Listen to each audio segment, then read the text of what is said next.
एक राग को बनाने के लिए कम से कम 5 स्वर चाहिए होते हैं, ठीक है? और अलग-अलग डिस्टिंक्ट, ऐसा नहीं है कि सा सा कर दिया तो ये 2 स्वर हो गया, नो।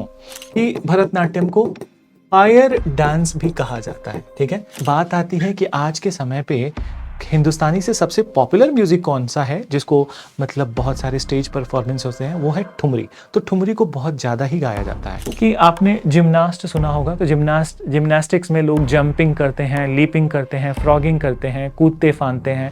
तो ये गोतीपुआ जो ओडिसी है, इसमें 14 साल से कम उम्र के लड़के, ठीक है, जो लड़कियों की तरह सज धज के तैयार होते हैं, पर वो लीपिंग, जंपिंग, फ्रॉगिंग करते हैं। जिम्नास्टिक के टाइप का डांस होता है। So hi, very good day to all of you.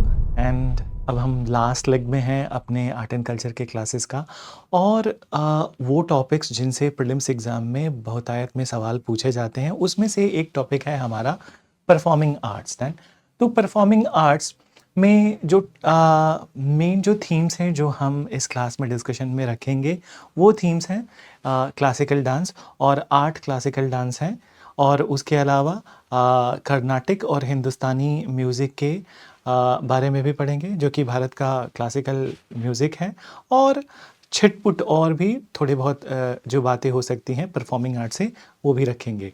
तो चलिए स्टार्ट करते हैं परफॉर्मिंग आर्ट्स। और परफॉर्मिंग आर्ट्स में पहला हम स्टार्ट करेंगे म्यूज़िक के टॉपिक से। तो म्यूज़िक के टॉपिक में फिर उसके अलावा जब डांस का टॉपिक होगा तो हम थोड़ी बहुत उनके इवोल्यूशन के बारे में भी बात करते हैं, उनके विकास के बारे में भी बात करते हैं। तो एक बार स्टार्ट करते हैं ये टॉपिक।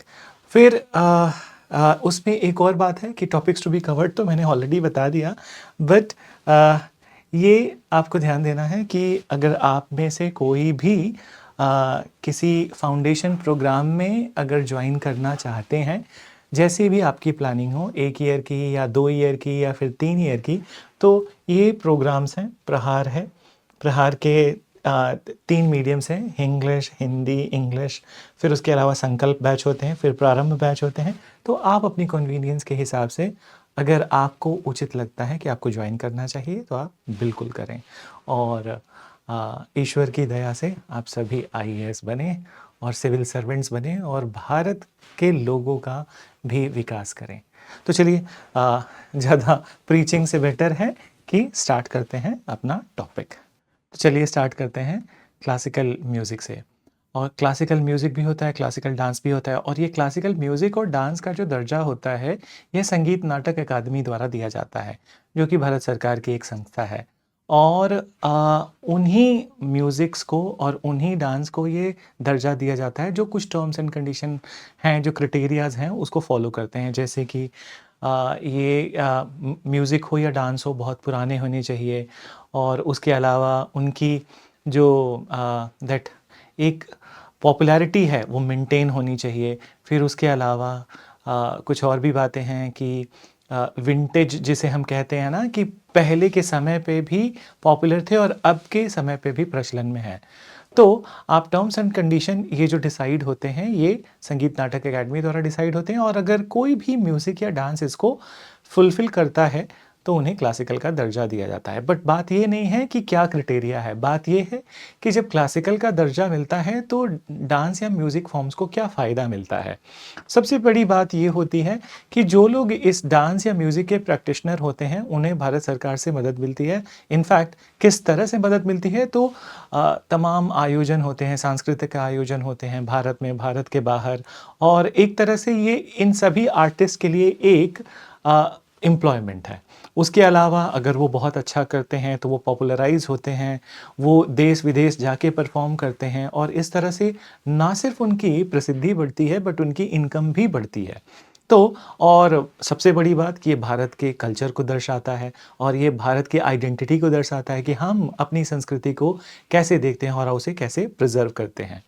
तो एक तरह से जब हम ये कहते हैं कि कल्चर जीवन जीने का एक तरीका है, ठीक है, एक आइडेंटिटी है, वैसे ही उसी आइडेंटिटी का पार्ट है हमारे म्यूज़िक फॉर्म भी और हमारे दैट डांस फॉर्म्स भी।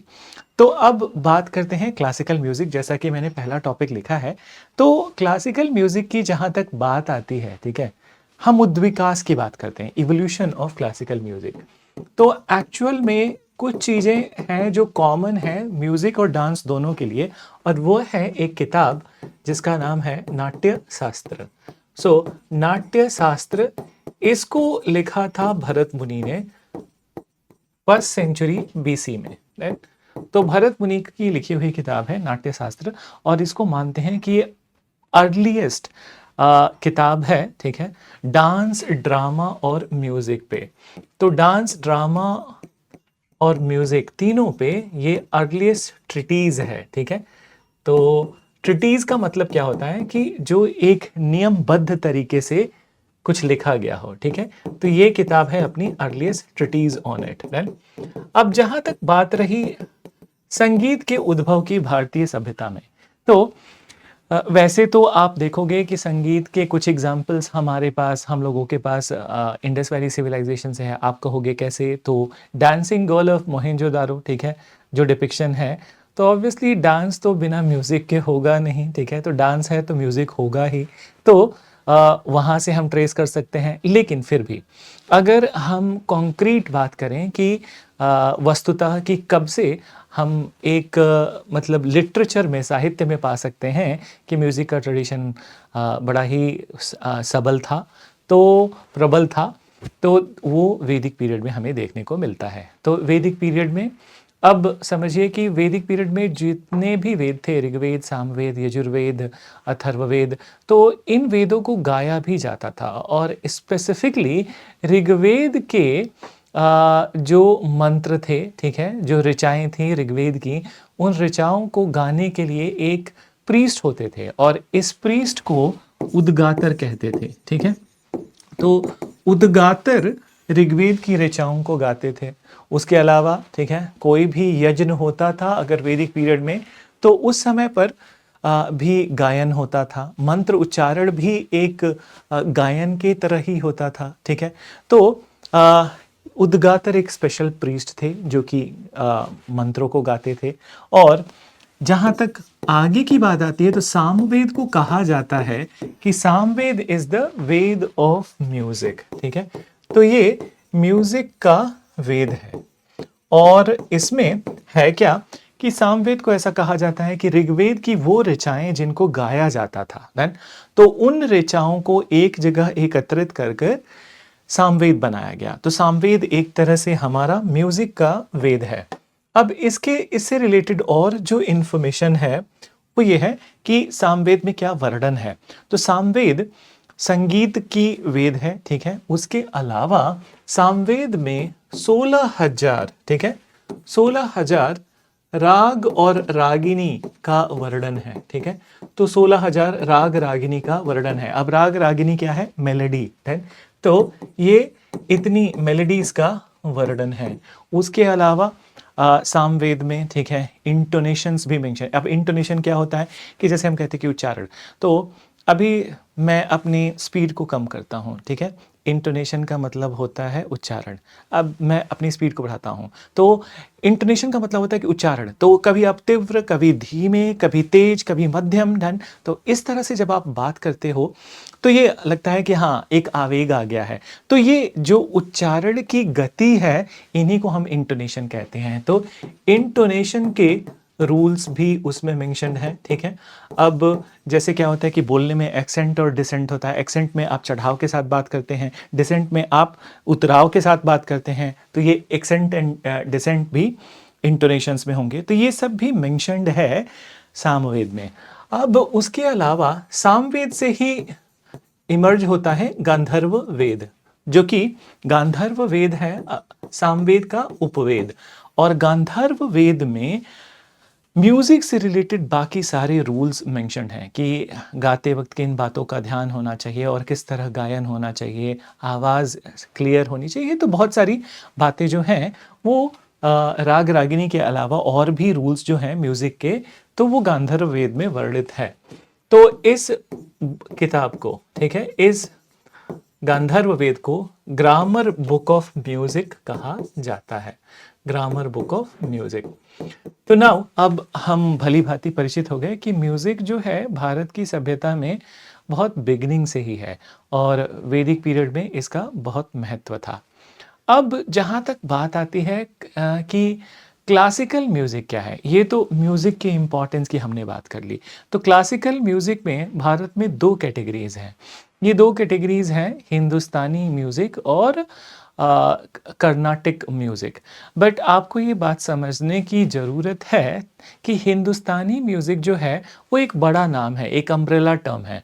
तो उसके अंदर कई सारे कॉम्पोज़िशंस हैं, जैसे ध्रुपद, ख़याल, धामर, डन। तो ये जो कॉम्पोज़िशंस हैं, ये अपने आप में ही मतलब एक म्यूज़िक की कैटेगरी है, ठीक है? तो हिंदुस्तानी एक अम्ब्रेला टर्म हो गया, उसके अंदर कुछ म्यूज़िक ऐसे हैं जिनको क्लासिकल का दर्जा प्राप्त है और कुछ को सेमी क्लासिकल का दर्जा प्राप्त है। तो हम देखते हैं आगे बढ़ के कि उसमें कौन से क्लासिकल और कौन से सेमी क्लासिकल हैं। और जहाँ तक बात आती है कार्नेटिक म्यूज़िक की, तो कार्नेटिक अपने आप में ही एक संपूर्ण म्यूज़िक है, इसमें कोई कैटेगराइजेशन नहीं है और ये अपने आप में क्लासिकल म्यूज़िक है। तो कार्नेटिक म्यूज़िक जो है वो कार्नेटिक संगीत साउथ इंडिया में इमर्ज हुआ और हिंदुस्तानी मेजरली नॉर्थ इंडिया में। तो अब हम आगे बढ़ते हैं अपने इस टॉपिक के साथ। तो क्लासिकल म्यूज़िक जैसा कि हमने ऊपर लिखा था, तो हम अपने पहले टर्मिनोलॉजी के साथ आगे चलते हैं कि हिंदुस्तानी म्यूज़िक। तो हिंदुस्तानी म्यूज़िक और हिंदुस्तानी म्यूज़िक, अब पहले आप इस बात को समझें कि जब भारत का एंशिएंट टाइम्स था, तो उस समय ऐसा कोई डिफरेंशिएशन नहीं था कि ये म्यूज़िक हिंदुस्तानी है और ये कर्नाटिक है, ठीक है? इनफैक्ट सभी चीज़ें मिश्रित रूप में थी। लेकिन जब बात आती है डिफरेंशिएशन की, तो जब दिल्ली सल्तनत की स्थापना होती है, वहाँ से जो म्यूज़िक है नॉर्थ इंडिया का वो काफ़ी सेपरेट होने लगा और साउथ इंडिया की म्यूज़िक एक अपने अलग वे में डेवलप होने लगी। तो डिफरेंशिएशन जो है सदर्न म्यूज़िक और नॉर्दर्न म्यूज़िक, ये स्टार्ट हुआ, तो ये स्टार्ट हुआ दिल्ली सल्तनत की स्थापना से। तो differentiation in south and north music happened with the establishment of Delhi Sultanate. With the establishment of Delhi Sultanate. ठीक है, तो मैंने इसको लिख दिया है ताकि आपको आगे भी याद रहे। तो ये तो डिफरेंशिएशन की बात होगी, बट डिफरेंशिएशन का बेसिस क्या था? तो कुछ डिफरेंसेस बिगिनिंग में ही समझ लेते हैं। सबसे पहली बात कि हिंदुस्तानी जो कलाकार थे, म्यूज़िक के कलाकार थे, इन्होंने एक थियरी को फॉलो करना स्टार्ट किया और हिंदुस्तानी म्यूज़िक के लोगों ने जो थियरी फॉलो की उसे हम कहते हैं टाइम सीजन मूड थियरी, ठीक है? तो टाइम सीजन मूड थियरी, अब ये है क्या? तो बहुत सारे राग बनते हैं, ठीक है? और इन रागों में जो महत्वपूर्ण है, ठीक है, कि टाइम सीजन एंड मूड में, तो एक स्पेसिफिक टाइम पे, जैसे कि मॉर्निंग का टाइम हो गया, तो कोई राग अगर जो मॉर्निंग के टाइम पे गाया जा रहा है एक पर्टिकुलर सीजन में, एक पर्टिकुलर मूड में, तो ये हो गया टाइम सीजन मूड थ्योरी। तो एग्जाम्पल से समझाना ज़्यादा बेहतर होगा, जैसे कि मैं आपको यहाँ पे लिखूँ कि एक राग का नाम, ठीक है, मैंने राग का नाम लिखा है भैरवी, तो राग भैरवी। अब राग भैरवी को हमेशा मॉर्निंग के टाइम पे ही दैट अर्ली मॉर्निंग के टाइम पे गाया जाता है। और जहाँ तक सीजन की बात हुई, तो ये दैट ऑटम या स्प्रिंग सीजन में गाया जाता है, ठीक है, ये 2 सीजन्स में। और मूड की बात हो गई, तो मूड हो गया भैरवी का डिवोशन। तो ये थियरी नॉर्थ के सिंगर्स फॉलो करने लगे देन, तो ये फॉलो करने लगे, तो इसका मतलब कि एक समय सीमा है नॉर्थ के हिंदुस्तानी म्यूजिक में कि आप इसी समय पर इस चीज़ को गा सकते हो। बट ऐसी कोई समय सीमा क्लासिकल म्यूजिक जो कर्नाटिक है साउथ का, उसमें निर्धारित नहीं है। तो एक बहुत बड़ा डिफरेंस है। बट हिंदुस्तानी म्यूज़िक को स्टार्ट करने से पहले या कार्नेटिक को स्टार्ट करने से पहले कुछ बेसिक चीज़ें हैं म्यूज़िक की जो हमें जानना बहुत ज़रूरी है, बिना उसके आगे की चीज़ें समझ में नहीं आती हैं।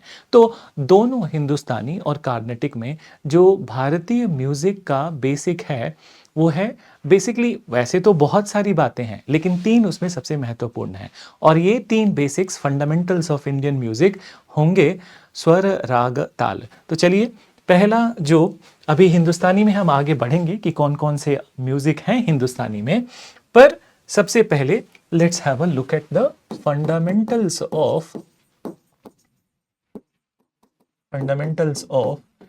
Indian music. तो फंडामेंटल्स ऑफ इंडियन म्यूजिक, अब इसमें पहली बात, ठीक है, तो 3 फंडामेंटल्स हैं, स्वर और उसके बाद दिन राग और ताल। तो स्वर क्या है, ठीक है, कि जहां तक भारतीय म्यूजिक की बात आती है तो शुद्ध स्वर होते हैं, ठीक है, एंड शुद्ध स्वरों के बेसिस पे ही दैट क्लासिफिकेशंस होते हैं। तो भारतीय म्यूजिक में जो स्वर क्या है, स्वर ओरिजिनली एक फ्रीक्वेंसी है, ठीक है, तो it is a frequency, it's a frequency and pure frequency है। तो भारतीय संगीत में 7 प्योर फ्रीक्वेंसीज हैं, ठीक है, 7 प्योर फ्रीक्वेंसीज हैं और इन 7 प्योर फ्रीक्वेंसीज को कुछ अदर शब्दों में आप हेप्टाटॉनिक भी लिख सकते हैं, ठीक है।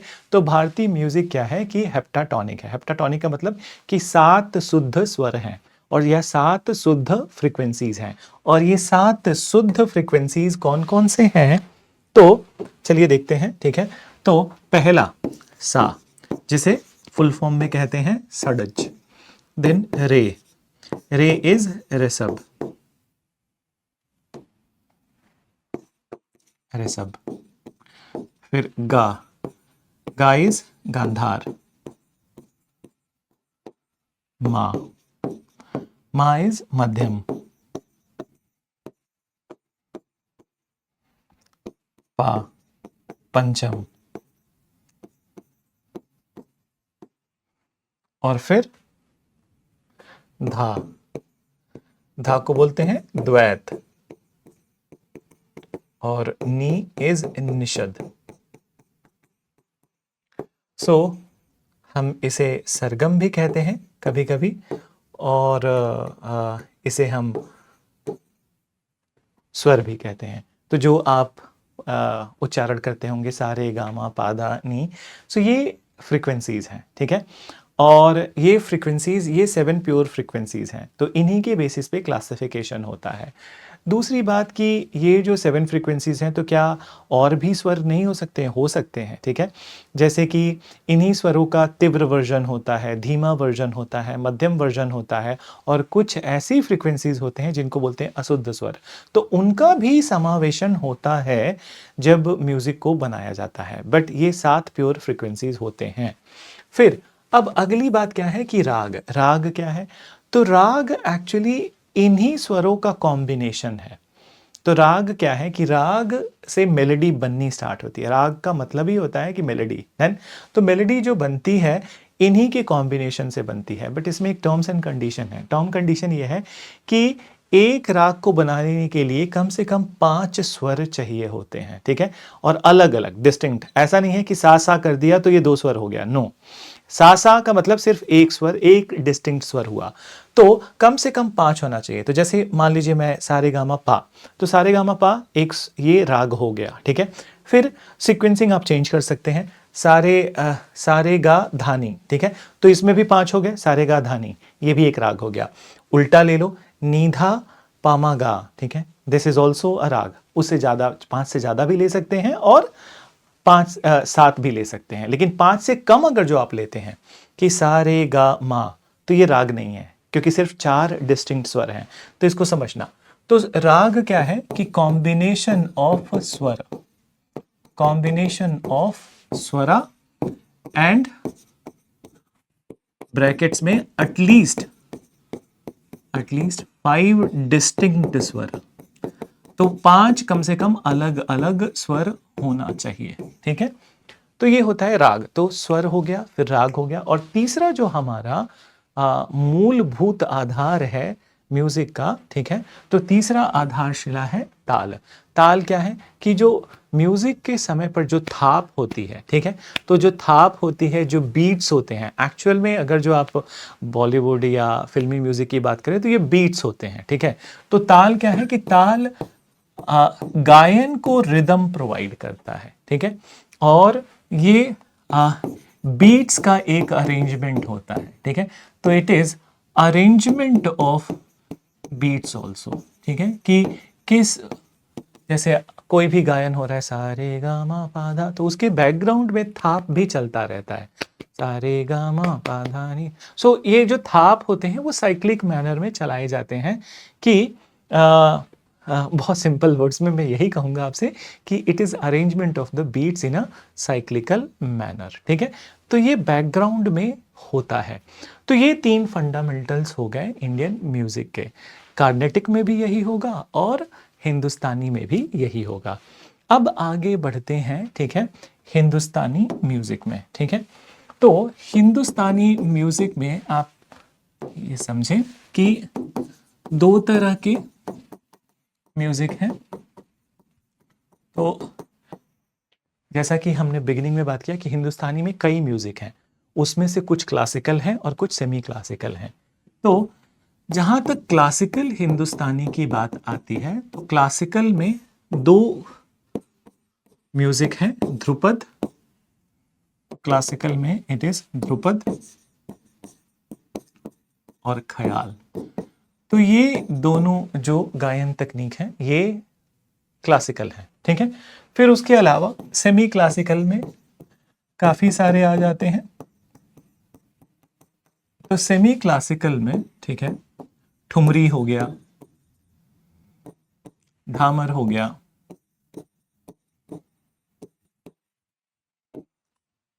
कव्वाली हो गया,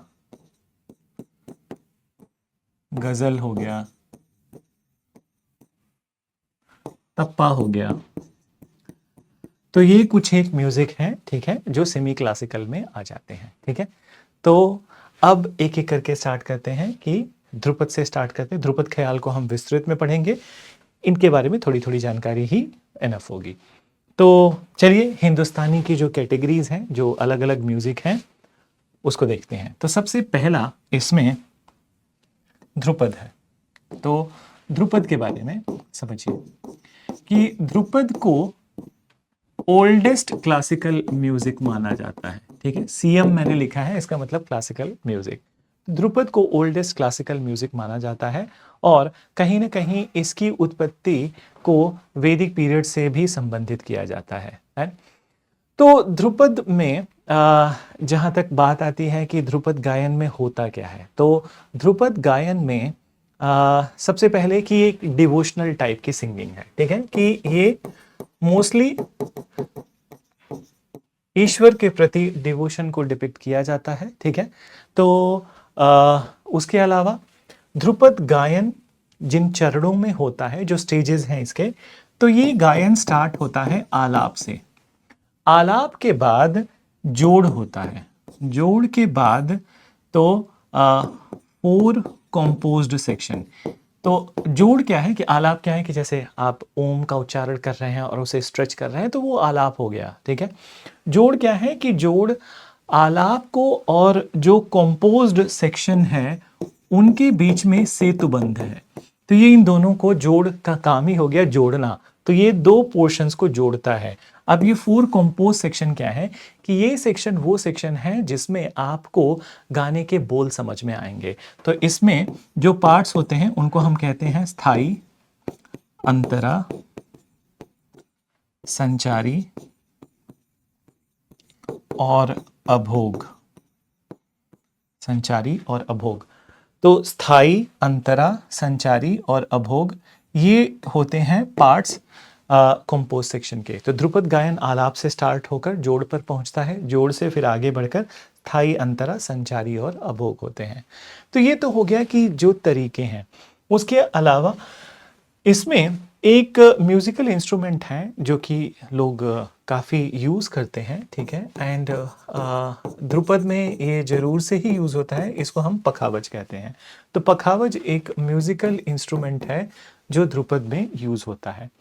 अब इसके अलावा कुछ हिस्टोरिकल बातें भी हैं ध्रुपद से कि ये लिखने वाली तो मैं लिख तो नहीं रहा हूँ, स्टोरी फॉर्म में समझ लीजिए।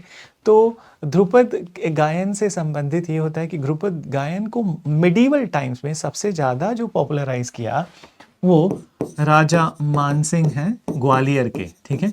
वैसे मानसिंह नाम से आमेर में भी रूलर थे, बट यहाँ ग्वालियर के राजा मानसिंह, तो इन्होंने पॉपुलर किया।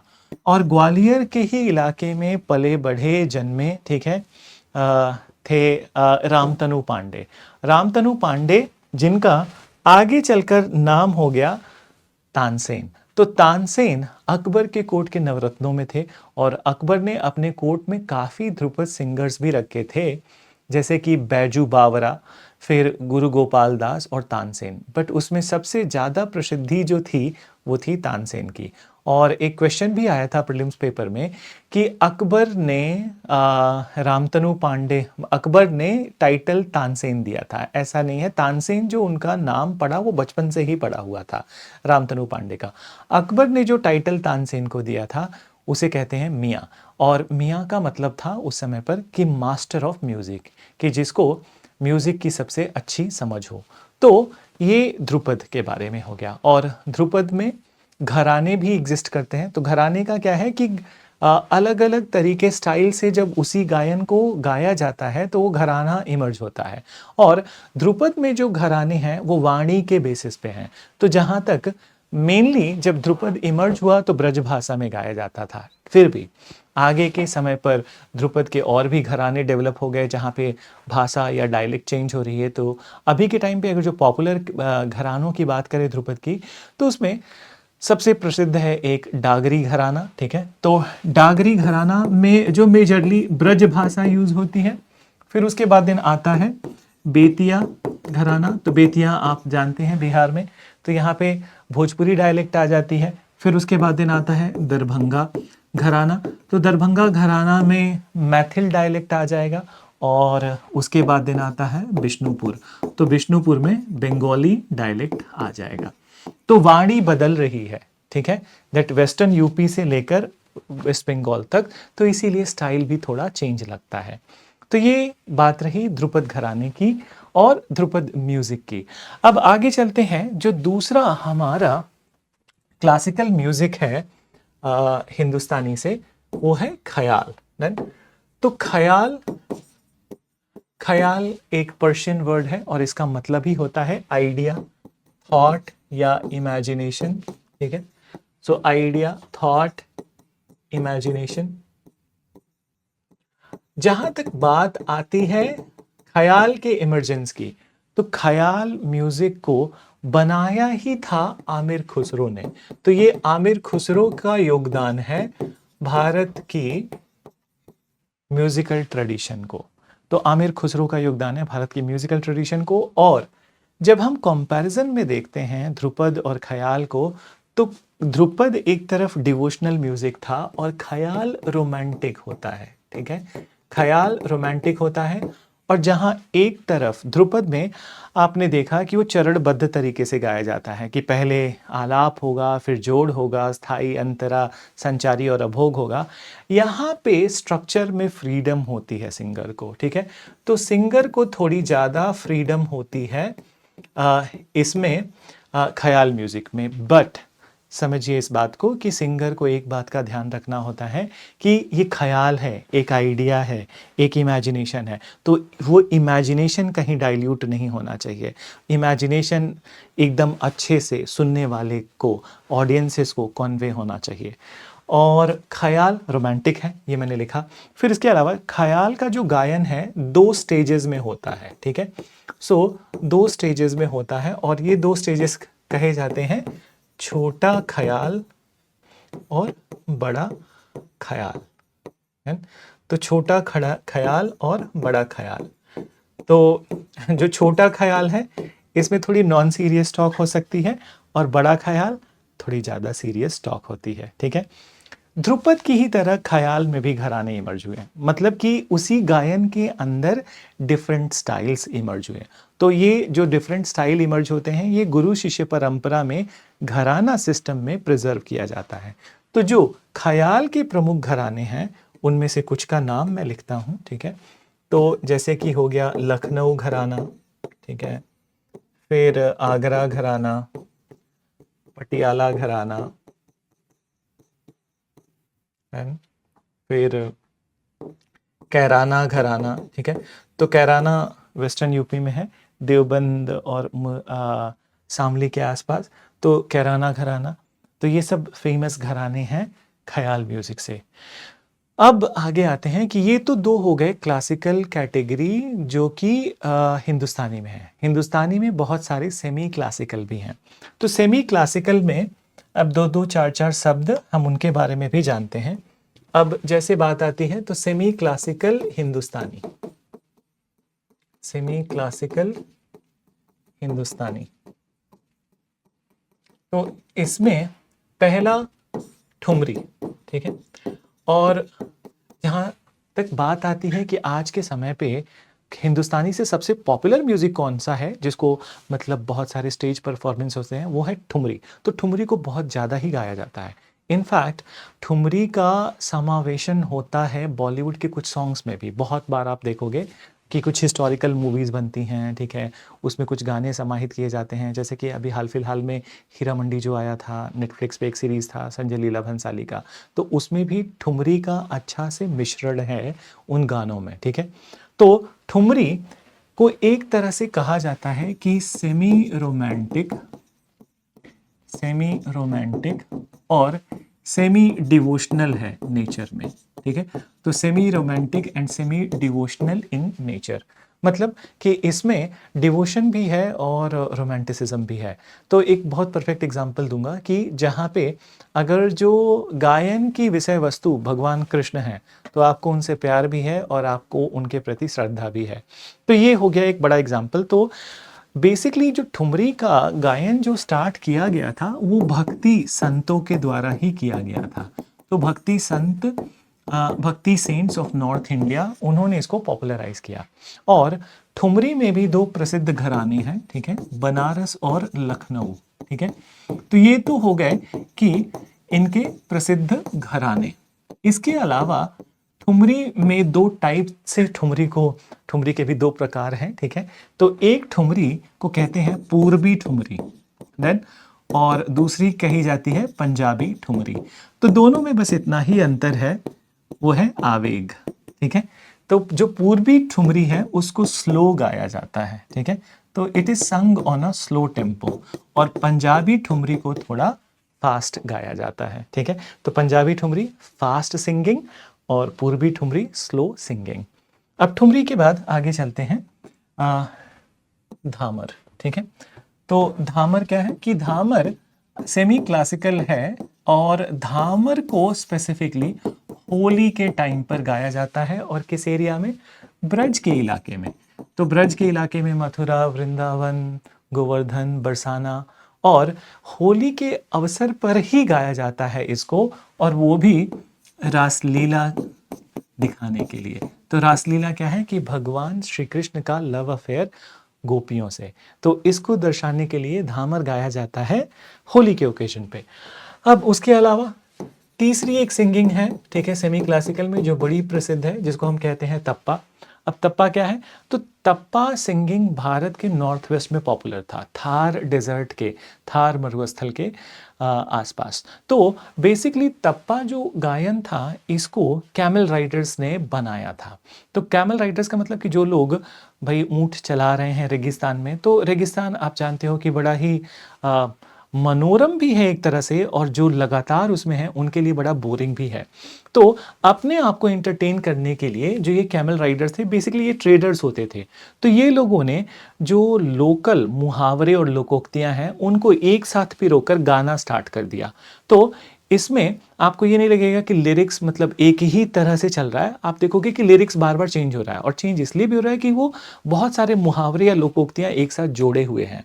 तो तप्पा सिंगिंग ऐसे स्टार्ट हुआ, बट बड़ा इंटरेस्टिंग था कि जिस तरह से ट्यून चेंज होता था इसमें लोगों को अच्छा लगता था, और बाद के समय में, ठीक है, तप्पा को, ठीक है, तो camel Riders of north west इन्होंने बनाया, बट बाद के समय में पंजाब के सिंगर ने इसको काफी पॉपुलर कर दिया और वो लोग थोड़ा फास्ट कैटेगरी में इसको गाने लगे।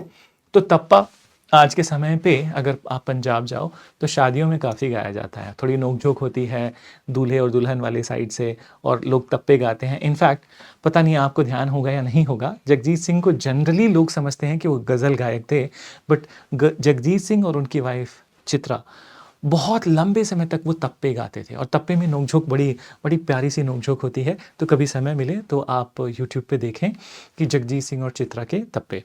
अब आगे बढ़ते हैं। चौथा, ठीक है, तो ये मैंने लिखा कव्वाली। तो कव्वाली को भी आमिर खुसरो ने ही बनाया था, ठीक है। तो ये एक बार फिर से आमिर खुसरो की क्रिएशन है, और कव्वाली एक्चुअली में डिवोशनल कैटेगरी ऑफ सॉन्ग है, ठीक है। तो ये डिवोशनल सॉन्ग है, और आमिर खुसरो ने जब कव्वालियाँ लिखनी स्टार्ट की, तो वो या तो अल्लाह के लिए लिखते थे, या फिर देन प्रोफेट मोहम्मद के लिए लिखते थे, या सूफी संतों के लिए लिखते थे। तो ये डिवोशनल कैटेगरी का म्यूजिक है, और बिगिनिंग में इसको एक त्योहार जिसको कहा जाता है उर्स, ये सूफी दरगाह पर मनाया जाता है। तो इनिशियली ये सिर्फ इसी ओकेजन पर गाया जाता था, बट बाद में ये कैटेगरी काफ़ी पॉपुलर हुई, फिल्मों में भी आ गई, और फिल्मों में डिवोशनल के अलावा कभी कभी इवन रोमांटिक कव्वाली भी आपको देखने को मिल जाएगी, पर वस्तुतः ओरिजिनली कव्वाली डिवोशनल होती है। अब आते हैं अगला जो कैटेगरी है, सेमी क्लासिकल में ही, ठीक है, हिंदुस्तानी से गज़ल। तो गज़ल को भी एक तरह से कहा जा सकता है कि ये पर्शियन प्रभाव से, ठीक है, उत्पन्न हुआ भारत में, ठीक है। तो पर्शियन इन्फ्लुएंस है, बट पर्शियन इन्फ्लुएंस में अब इस बार हम नहीं कहेंगे कि आमिर खुसरो की देन है, ठीक है। तो कव्वाली क्या है कि कव्वाली एक तरह की रोमांटिक सिंगिंग है या रोमांटिक पोएट्री है, ठीक है। It is a romantic poetry, but कभी कभी अंडरलाइंग सूफी एलिमेंट भी होता है। और जहाँ तक बात रही कि गज़ल गायन के, ठीक है, गज़ल गायन से रिलेटेड या संबंधित इनिशियल लोग जो बहुत फेमस थे, तो उसमें आते हैं मीर तकी मीर, फिर मुग़ल बादशाह बहादुर शाह ज़फ़र, और उसके अलावा मिर्ज़ा गालिब। देन तो नए एज के गज़ल गायकों तो आप जानते ही हैं, पाकिस्तान से लेकर भारत तक, बट ये कुछ पुराने लोग थे जो कि बहुत महत्वपूर्ण थे। अब ये तो हो गई हमारी बात हिंदुस्तानी क्लासिकल म्यूज़िक की। अब हम आगे चलते हैं, जो हमारा दूसरा क्लासिकल म्यूज़िक का कैटेगरी है कि वो है कर्नाटिक क्लासिकल म्यूज़िक। तो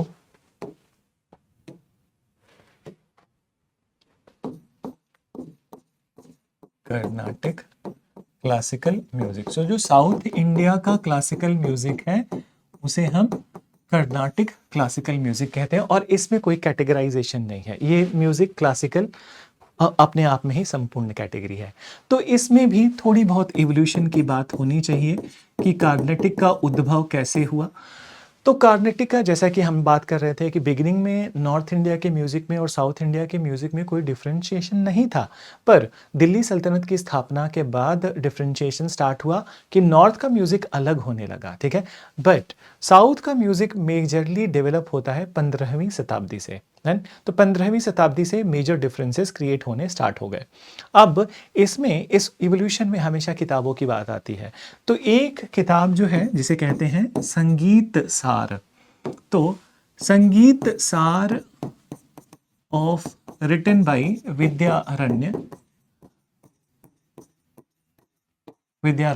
तो इस किताब को मानते हैं कि ये पहली किताब है जिसमें सदर्न म्यूजिक के बारे में, कार्नेटिक म्यूजिक के बारे में कुछ बिगिनिंग, कुछ फाउंडेशन ये मेंशन्ड है। तो ये पहली किताब है, लेकिन जो सबसे महत्वपूर्ण किताब है उसको कहते हैं चतुर्दंडी प्रकाशिका। चतुर्दंडी प्रकाशिका, एंड चतुर्दंडी प्रकाशिका, ये किताब लिखी थी वेंकटामुखी ने, वेंकटामुखी ने। और इस किताब को उन्होंने लिखा था मिडिल ऑफ 16th सेंचुरी। तो मिडिल ऑफ 16th का मतलब 1550 के आसपास, ठीक है। तो 1550 के आसपास लिखा, और ये किताब, इसको कहते हैं कि ये कार्नेटिक म्यूजिक के लिए मील का पत्थर बन गई, ठीक है। तो मील का पत्थर is bedrock of Carnatic music, bedrock of Carnatic music. तो ये मील का पत्थर बन गई, बट मील का पत्थर बनी क्यों, ठीक है। तो इन्होंने इस किताब में राग का एक सिस्टम इजाद किया, और इस सिस्टम को कहते हैं मेला 72 मेला करता, 72 मेला करता राग सिस्टम, ठीक है। तो 72 मेला करता राग सिस्टम इसमें वर्णन है। और आज के डेट पर भी जब कार्नेटिक का कोई राग बनाया जाता है तो इसी सिस्टम को फॉलो करके बनाया जाता है। तो ये तो रही इस किताब की महत्ता। अब जब बात आती है कि हम जब आगे बढ़ते हैं कि कार्नेटिक म्यूजिक में एक्चुअल में बाकी चीज़ें हैं क्या, तो हम देखते हैं कि कार्नेटिक परफॉर्मेंस के बारे में। तो कार्नेटिक म्यूजिक का जो बेसिक है, ठीक है, जैसे कि हमने ध्रुपद में पढ़ा कि आलाप, जोड़ और फिर उसके बाद 4 कंपोज्ड सेक्शन, वैसे ही, ठीक है, यहां पे 3 होते हैं, रागम, तानम एंड पल्लवी। तो अब समझिए रागम क्या है कार्नेटिक म्यूजिक में। रागम क्या है कि रागम एक तरह का अलापना है। तो जो हम ध्रुपद में कहते हैं आलाप, साउथ इंडिया में उसको अलापना कहेंगे। तो रागम इज अलापना। अब अलापना में क्या होता है कि इसमें इम्प्रोवाइजेशन होता है। तो जब म्यूजिक स्टार्ट होता है तो वो एक नॉर्मल फ्रीक्वेंसी से स्टार्ट करते हैं, बट वो धीरे धीरे करके अपनी फ्रीक्वेंसी को बहुत ऊपर बढ़ा ले जाते हैं। तो ये अलापना का इम्प्रोवाइजेशन हो गया। फिर उसके बाद दिन तानम। सो तानम इज इंटरकनेक्टर, ठीक है। तो इंटरकनेक्टर का मतलब क्या हो गया कि ये एक तरह से जोड़ का काम कर रहा है, कि ध्रुपद में जैसे जोड़ था जो आलाप और स्थाई भाग को जोड़ रहा था, वैसे ही यहाँ पे तानम, ठीक है, राग और पल्लवी को जोड़ता है। अब पल्लवी क्या है, तो ये कंपोज्ड सेक्शन है, ठीक है, कि मतलब कि जो फॉर्मल लिरिक्स है गाने के वो यहाँ पर है, और पल्लवी कंपोज सेक्शन है। इसका मतलब कि जो मेलोडी आती है वो यहाँ से तैयार होके आती है। तो पल्लवी एक तरह से बराबर हो गया जो ध्रुपद के 4 स्थाई भाग थे, स्थाई, अंतरा, संचारी एंड अभोग, ठीक है। तो ये तो हो गए stages of singing of Carnatic, ठीक है। बट कार्नेटिक में भी गायन के या इस म्यूजिक के 2 मतलब यूनिक स्पेशलिटीज हैं, ठीक है। तो there are 2 types of performances in Carnatic, 2 types of performances. और ये परफॉर्मेंसेज हैं क्या, तो let's have a look at it, ठीक है। तो ये परफॉर्मेंसेज को हम बोलते हैं कृति और कृतनई, कृति और कृतनई। तो कृति क्या है कि इसमें जो वोकल पार्ट है, ठीक है, तो वोकल पार्ट मतलब जो सिंगिंग का, गाने का भाग है वो ज्यादा महत्वपूर्ण है, उसको ज्यादा महत्व दिया जाता है, गाने को ज्यादा, वोकल सिंगिंग को ज्यादा महत्व दिया जाता है। और कृतनई में जो वोकल पार्ट है वो बैकग्राउंड में फेड होता है और म्यूजिक ज्यादा महत्वपूर्ण होता है कृतनई में। तो ये 2 टाइप के परफॉर्मेंसेज हैं कार्नेटिक में, कि कृति जिसमें सिंगिंग ज्यादा इंपॉर्टेंट है और कृतनई जिसमें म्यूजिक ज्यादा इंपॉर्टेंट है।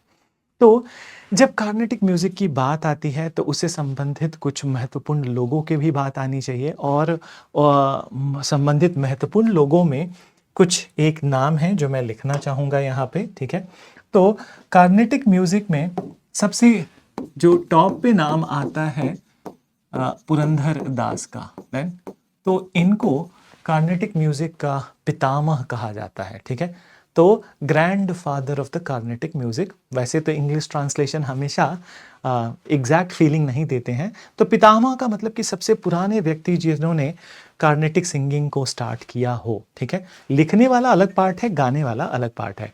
इसके अलावा कार्नेटिक में ट्रिनिटी भी फेमस है। ट्रिनिटी का मतलब कि दैट तीन व्यक्ति, ठीक है, फीमेल साइड से और मेल साइड से, जिनकी काफ़ी पॉपुलैरिटी है। तो जहाँ तक बात आती है फीमेल साइड से, ठीक है, और मेल साइड से, तो मैं नाम लिखता हूँ कि मेल साइड पे जो प्रमुख नाम है वो है त्यागराज, श्यामा शास्त्री और मुथुस्वामी दीक्षितकर। मुथुस्वामी दीक्षितकर है। तो ये तीन पर्सनालिटीज हैं जो कि मेल साइड से हैं, और फीमेल ट्रिनिटीज में जो महत्वपूर्ण हैं वो हैं एमएल वसंत कुमारी,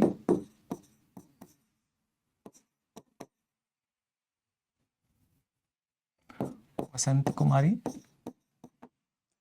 डीके पट्टमल,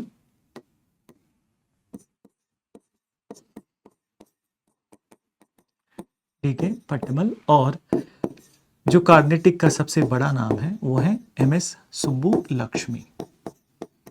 तो एमएस सुब्बुलक्ष्मी, इनको कार्नेटिक का सबसे बड़ा नाम माना जाता है, और ये भारत रत्न से भी सम्मानित हैं। उसके अलावा संगीत कला निधि अवार्ड से भी सम्मानित हैं, और पद्मश्री, पद्म विभूषण, रमन मैग्सेसे सभी अवार्ड से सम्मानित हैं।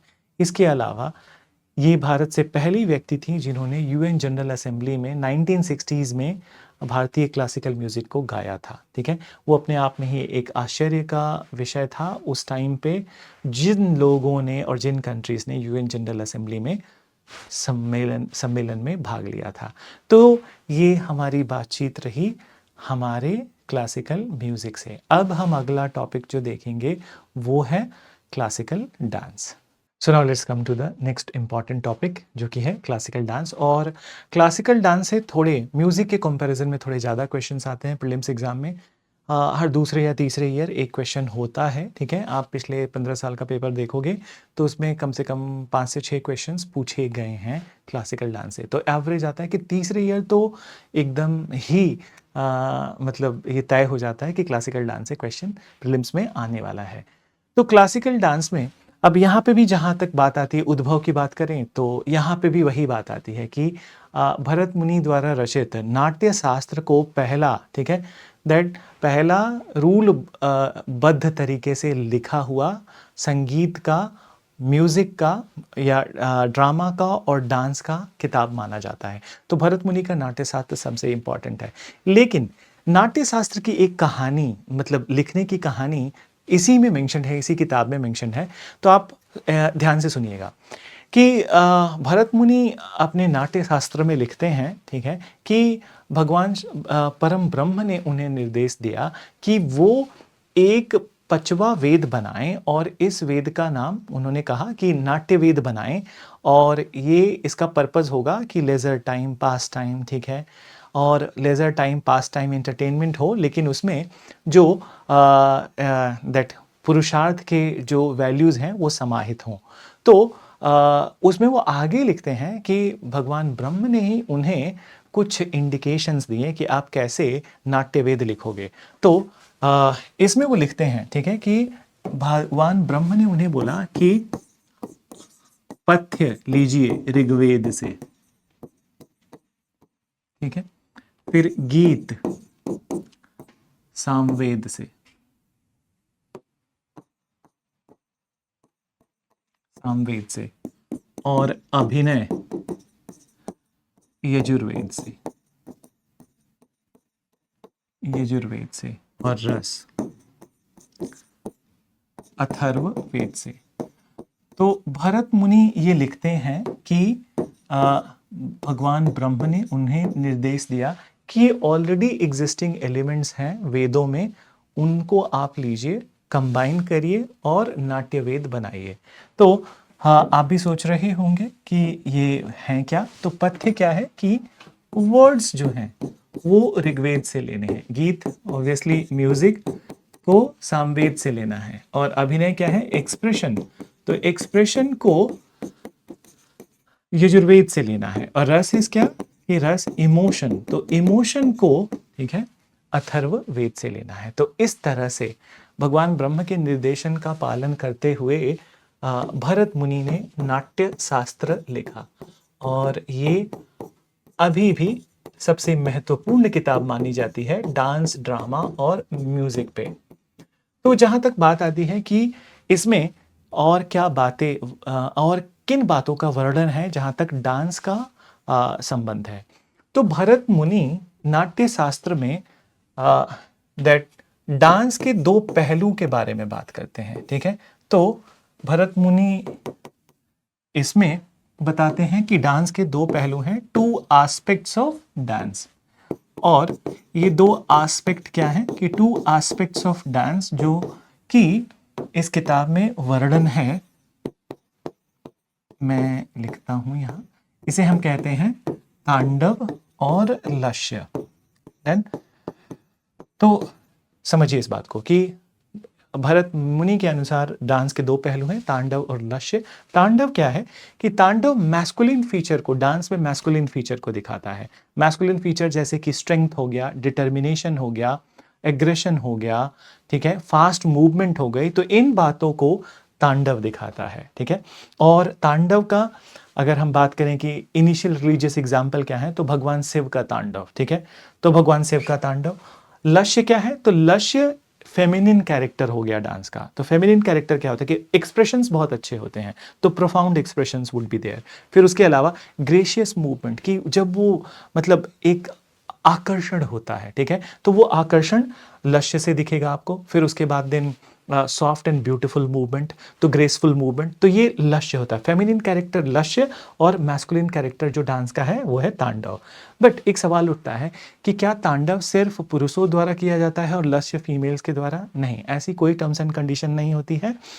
तांडव पुरुष कर सकते हैं, फीमेल्स भी कर सकती हैं, और लक्ष्य पुरुष भी कर सकते हैं, फीमेल्स भी कर सकती हैं। तो कुछ एक एग्जांपल्स के थ्रू इलॉबरेट करते हैं कि जैसे महत्वपूर्ण एग्जांपल तांडव का तो हो गया कि भगवान शिव का तांडव, बट उसके अलावा काली तांडव भी बहुत फेमस है। फिर जब लक्ष्य की बात आती है तो लक्ष्य में दैट गॉडेस पार्वती का जो डांस है, ठीक है, अपने मैरिज के ओकेजन पर, तो वो लक्ष्य का एक पुराना एग्जाम्पल है। उसके अलावा जो अप्सराएं अप्सरा लोक में, देवलोक में, इंद्रलोक में डांस करती हैं, उर्वशी, रंभा, मेनका, तो वो भी लक्ष्य का एग्जाम्पल है। बट जहाँ तक बात आई कि भगवान में भगवान में ऑब्वियसली पुरुष भगवान, ठीक है, तो उनका एग्जाम्पल क्या हो, तो उसमें सबसे बड़ा एग्जाम्पल है लक्ष्य का भगवान विष्णु का मोहिनी डांस। तो मोहिनी डांस जो उन्होंने समुद्र मंथन के दौरान किया था, समुद्र मंथन होने के बाद, ठीक है, असुरों से वो अमृत का घड़ा लेने के लिए, तो इस तरह से ये दोनों द्वारा किया जा सकता है। अब इसके अलावा एक और महत्वपूर्ण बात है जो क्लासिकल डांस में है कि क्लासिकल डांसेस में 3 एलिमेंट्स होने चाहिए, ठीक है। तो क्लासिकल डांस के जो 3 महत्वपूर्ण एलिमेंट्स हैं, मैं लिखता हूं। तो पहले को कहते हैं नृत्य, दूसरा नाट्य, और तीसरा नृत्य। तो नृत्य क्या है कि ये प्योर डांस मूवमेंट में, इसमें कोई भाव भंगिमा, कोई भी एक्सप्रेशन नहीं होता है। तो नृत्य इज प्योर डांस मूवमेंट। फिर नाट्य क्या है, तो नाट्य इज ड्रामेटिक एक्सप्रेशन। तो एक्सप्रेशन नहीं, ड्रामेटिक एक्सप्रेशन, डिफरेंशिएट करिएगा, ठीक है, क्योंकि एक्सप्रेशन जैसे नॉर्मल, अभी जैसे हम जो बातचीत कर रहे हैं ये नॉर्मल एक्सप्रेशन है, ठीक है, बट ऑल ऑफ सडन मैं किसी पे नाराज हो जाऊं, आप किसी पे नाराज हो जाओ, आपका चेहरे का रंग बदल जाए, तो ये ड्रामेटिक एक्सप्रेशन है। तो डांस में ड्रामेटिक एक्सप्रेशन भी इंपॉर्टेंट है। फिर उसके अलावा तीसरा नृत्य, इसको कहते हैं संपूर्ण नृत्य, जिसमें एक्सप्रेशन भी होगा, नॉर्मल एक्सप्रेशन, और डांस भी। तो ये एक कॉम्बिनेशन है डांस और एक्सप्रेशन दोनों का। तो डांस प्लस एक्सप्रेशन, तो ये 3 एलिमेंट्स होते हैं डांस में, पर्टिकुलरली क्लासिकल डांस में ये तीनों ही एलिमेंट्स होते हैं, ठीक है। तो ये तो बात रही कि हमने जो पहली किताब के बारे में बात की कि नाट्य शास्त्र में क्या मेंशन है और क्या एलिमेंट्स हैं। एक दूसरी किताब भी लिखी गई और इस किताब का नाम है, ठीक है, थोड़े समय के बाद अभिनय दर्पण लिखा गया था और अभिनय दर्पण को लिखा था नंदीकेश्वर ने, ठीक है। तो अभिनय दर्पण को नंदीकेश्वर ने लिखा था और इस किताब की खासियत क्या है कि इस किताब में जो इमोशंस हैं उनके बारे में वर्णन है कि इमोशंस को कि कैसे डांस में समाहित किया जाए। तो पहली वाली जो बात थी, ठीक है, कि नाट्य शास्त्र जो है अपना, ठीक है, भरत मुनि का, उसमें ऐसे तो इमोशन मेंशन है बट इतने इलाबोरेट वे में नहीं मेंशन है जितना कि अभिनय दर्पण में मेंशन है। तो ये कुछ एक बातें रहीं जो संगीत के डांस के मूलभूत चीज़ें हैं। अब हम आगे बढ़ते हैं क्लासिकल डांस का। तो क्लासिकल डांस के सिनेरियो में, ठीक है, भारत सरकार की संस्था संगीत नाटक अकादमी ने आज तक 8 डांस फॉर्म्स को क्लासिकल का दर्जा दिया है, जिसमें है भरतनाट्यम, मोहिनीअट्टम, कुचिपुड़ी, कथकली, ओडिसी, मणिपुरी, सात्रिया और कथक। तो ये 8 डांस फॉर्म्स हैं। अब इन 8 डांस फॉर्म्स को हम एक एक करके देखते हैं। तो इन 8 डांस फॉर्म्स में जो सबसे पुराना डांस फॉर्म है वो है भरतनाट्यम। तो हम स्टार्ट करते हैं पहली क्लासिकल डांस भरतनाट्यम से। तो भरतनाट्यम,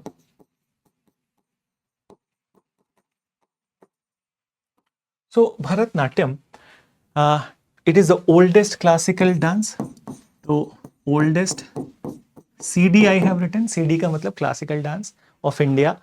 अब उसके अलावा जहां तक बात आती है भरतनाट्यम नाम की, तो भरतनाट्यम का नाम भी भरत मुनि से ही आता है, ठीक है। तो इसका नाम डेराइव होता है भरत मुनि से। और उसके अलावा कभी कभी भरतनाट्यम को भाव राग ताल नाट्यम भी कहते हैं। तो इसका मतलब क्या होता है कि भाव राग ताल नाट्यम है। तो इस बात को समझे, भाव का मतलब एक्सप्रेशन, फिर राग का मतलब मेलोडी, ताल का मतलब रिदम।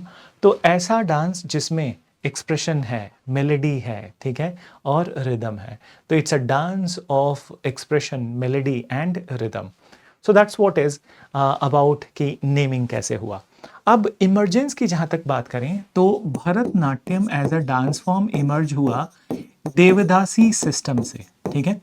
अब ये देवदासी सिस्टम है क्या कि इस सिस्टम के अंतर्गत तमिलनाडु में, ठीक है, ये तमिलनाडु से ही इमर्ज हुआ। तो तमिलनाडु में देवदासी सिस्टम में यंग गर्ल्स को डोनेट किया जाता था टेम्पल्स में और सिंबॉलिकली उनकी मैरिज होती थी मेन गॉड से। और उसके पश्चात ये लड़कियां मंदिर में ही रहती हैं और मंदिर में ही डांस करती हैं। एक तरह से ये डांस उनका भगवान के प्रति सेवा है। तो ये ऐसे स्टार्ट हुआ, ठीक है। सुनने में तो बहुत मतलब एक्साइटिंग नहीं लगता है, लेकिन ऐसे ही स्टार्ट हुआ। बट जहाँ तक बात आती है कि ब्रिटिश पीरियड की और मॉडर्न टाइम्स में इसके साथ कुछ डेविएशंस भी होने लगे, ठीक है, कि जो ये देवदासी थी इनका एक्सप्लॉयटेशन भी होने लगा। तो बड़े ज़ोरों शोरों पर उस टाइम पे आवाज़ थी कि इसको बंद कर दिया जाए, जो मंदिरों का देवदासी सिस्टम है बंद कर दिया जाए। और 1930s में ब्रिटिश सरकार ने इसको बंद कर दिया था।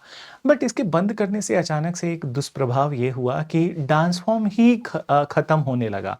तो इस सिनेरियो में जब डांस फॉर्म ख़त्म होने लगा तो एक फ्रीडम फाइटर हैं जिनका नाम है ई कृष्ण अय्यर है। तो ई कृष्ण अय्यर ने भरतनाट्यम को रिवाइव किया और ये बिना किसी देवदासी व्यवस्था के इसका प्रचार प्रसार और इसका प्रशिक्षण देने लगे, ट्रेनिंग देने लगे। तो इस तरह से भरतनाट्यम रिवाइव हो गया मॉडर्न टाइम्स में। अब बात आती है कि फीचर्स क्या हैं भरतनाट्यम के। तो सिंस ये सबसे पुराना है तो इसके फीचर्स भी कुछ बहुत ही मतलब बहुत ही वाटर टाइट कंपार्टमेंट टाइप्स हैं, कि मतलब कठोर हैं, कि जिनको जैसे स्टेप्स की बात आएगी तो स्टेप्स में आप तोड़ नहीं सकते हैं उसको। तो बात करते हैं फीचर्स की, ठीक है। तो भरतनाट्यम डांस में जो फीचर्स हैं एक एक करके, तो इस डांस के फीचर्स में सबसे पहले कि भरतनाट्यम को फायर डांस भी कहा जाता है, ठीक है। अब फायर डांस क्यों कहते हैं? क्योंकि जब डांसर जब वो डांस करते हैं, जब वो नृत्य करते हैं, तो बहुत बार उनकी भाव भंगिमा, उनकी मूवमेंट डांसिंग फ्लेम की तरह होता है कि जैसे ही ज्वाला इधर से उधर जाती है, मुड़ के आती है, आप प्रेडिक्ट नहीं कर सकते हैं कि कैसा होगा, तो वैसा ही कुछ होता है, ठीक है। तो इसलिए इसे फायर डांस भी कहते हैं। अब दूसरी बात रही कि स्टेप्स की, तो भरतनाट्यम में ऐसी ये है कि एकदम कन्फर्मिटी है कि स्टेप्स जो हैं सो हैं। तो टोटल 7 स्टेप्स होते हैं, आपको सब कुछ याद करने की ज़रूरत नहीं है। जो महत्वपूर्ण है वो मैं पहला और लास्ट आपको बताना चाहूँगा कि फर्स्ट एंड सेवन। तो जो पहला स्टेप होता है उसको भरतनाट्यम में कहा जाता है अलरिपू। अलरिपू, और अलरिपू क्या है कि ये एक तरह से ईश्वर वंदना है, invocation of God, invocation of God, ठीक है, to seek his blessings, invocation of God to seek his blessings, ठीक है। तो ये भगवान को, भगवान की वंदना है, उनका आशीर्वाद लेने के लिए परफॉर्मेंस स्टार्ट करने से पहले। फिर उसके बाद दिन बीच के जो स्टेप होते हैं उसमें अभिनय है, उसमें नाटक है, मतलब नाटक मतलब ड्रामेटिक एक्सप्रेशन है, और फिर उसके बाद दिन जो लास्ट स्टेप होता है भरतनाट्यम में उसको कहते हैं तिल्लाना। सो तिल्लाना में ये करते क्या है कि it is exuberant and joyous movement, exuberant and joyous movement symbolizing salvation, symbolizing salvation, ठीक है। तो इस बात को समझे कि बेहद ही खुशहाल तरीके से, एक्सूबरेंट मतलब बहुत ही, मतलब देखने में ही आपको लगेगा कि डांसर्स अपने आप को बहुत खुश दिल महसूस कर रहे हैं, बहुत जॉयस हैं, एंड ऐसे महसूस कर रहे हैं कि जैसे उन्होंने मुक्ति पा लिया हो, सिंबलाइजिंग सैल्वेशन। तो ये अंतिम स्टेप है। इनफैक्ट मैं आपको ये बताना चाहूँगा कि लगभग सभी भारतीय क्लासिकल संगीत में आपको ये देखने को मिलेगा, इस टाइप के स्टेप देखने को मिलेंगे कि पहले इन्वोकेशन ऑफ गॉड होता है और उसके बाद दिन अंतिम में जो होता है वो ऐसे खुश होकर डांस करते हैं जैसे कि उन्होंने मुक्ति पा लिया हो। तो ये तो रहे स्टेप्स की बात। अब आगे के फीचर्स जो भरतनाट्यम में हैं, ठीक है। तो भरतनाट्यम स्टार्ट हुआ था फीमेल्स के द्वारा, बट आज के समय पर मेल्स भी इसको प्रैक्टिस करते हैं, ठीक है। तो एक तो ये हो गई। उसके अलावा मुद्रास की बात आई तो तीसरा फीचर जो मुद्रा है सबसे इंपॉर्टेंट, उसको कहते हैं कटक मुख हस्त। तो कटक मुख हस्त क्या है कि इस मुद्रा में ये फर्स्ट 3 फिंगर्स को ज्वाइन किया जाता है, ठीक है, और ज्वाइन करने के बाद ये ओम का सिंबल बनता है, ठीक है। तो इसी को कटक मुख हस्त कहते हैं कि ये 3 फिंगर्स को ज्वाइन करके जो सिंबलिज्म होता है लाइक दिस वे, तो this is Om and Om is Kataka Mukha Hasta. तो ये बहुत बार आप देखोगे। फिर उसके अलावा, ठीक है, इसमें कुछ मतलब वैसे तो इनिशियल में ग्रुप परफॉर्मेंस होते थे, बट आज के टाइम पर सोलो परफॉर्मेंसेस भी होते हैं, और सोलो परफॉर्मेंसेस को, सोलो डांस को भरतनाट्यम में कहते हैं एकचर्य लक्ष्यम, एकचर्य लक्ष्यम, फाइन। फिर इसके अलावा, ठीक है, जहाँ तक बात आती है म्यूजिक की, तो भरतनाट्यम में जो म्यूजिक यूज होता है वो अपना कार्नेटिक क्लासिकल म्यूजिक परफॉर्मेंस के दौरान यूज होता है, ठीक है। तो कार्नेटिक क्लासिकल म्यूजिक परफॉर्मेंस के दौरान यूज होता है।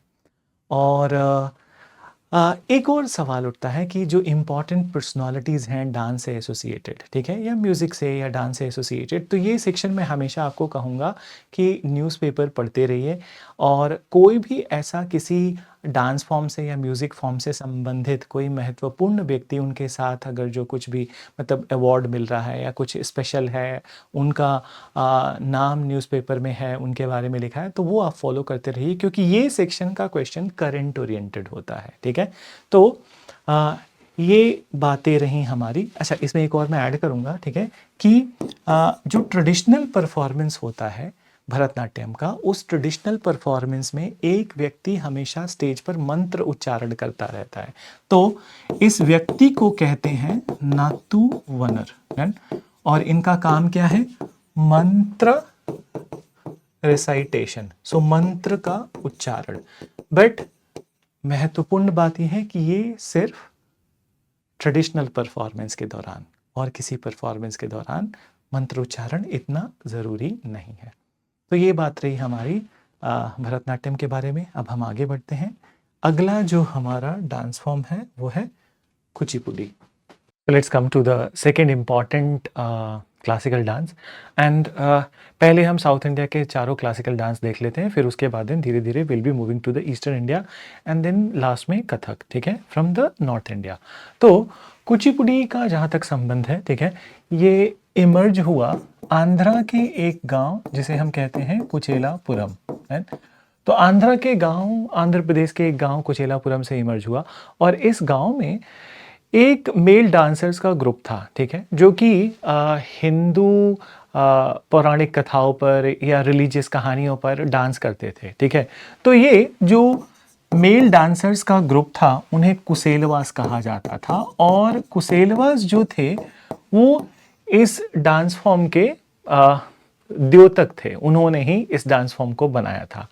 अब चूंकि ये परफॉर्मेंस कर रहे हैं हिंदू रिलीजियस थीम पे, आगे आने वाले समय पे जब नव विष्णु भक्ति पॉपुलर होती है आंध्र प्रदेश में, और उस समय पर इसी विलेज के, कुचेलापुरम विलेज के जो मेल ब्राह्मण्स थे, ठीक है, तो जो ब्राह्मण कम्युनिटी के लोग थे, उन लोगों ने एक थीम चूज किया, भागवत पुराण, और भागवत पुराण के थीम पर उन्होंने डांस करना स्टार्ट किया।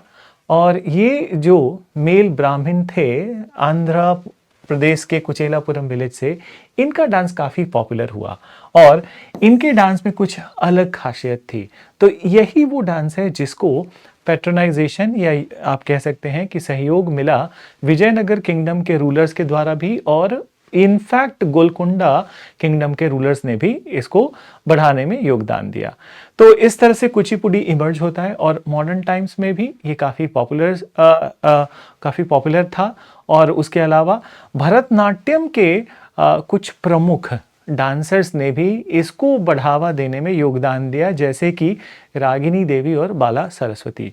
तो कुचिपुड़ी का ये तो एक इंट्रोडक्शन हो गया। अब फीचर्स पे जहाँ तक बात है कुचिपुड़ी की, तो फीचर्स में देखते हैं कि क्या स्पेशल बातें हैं।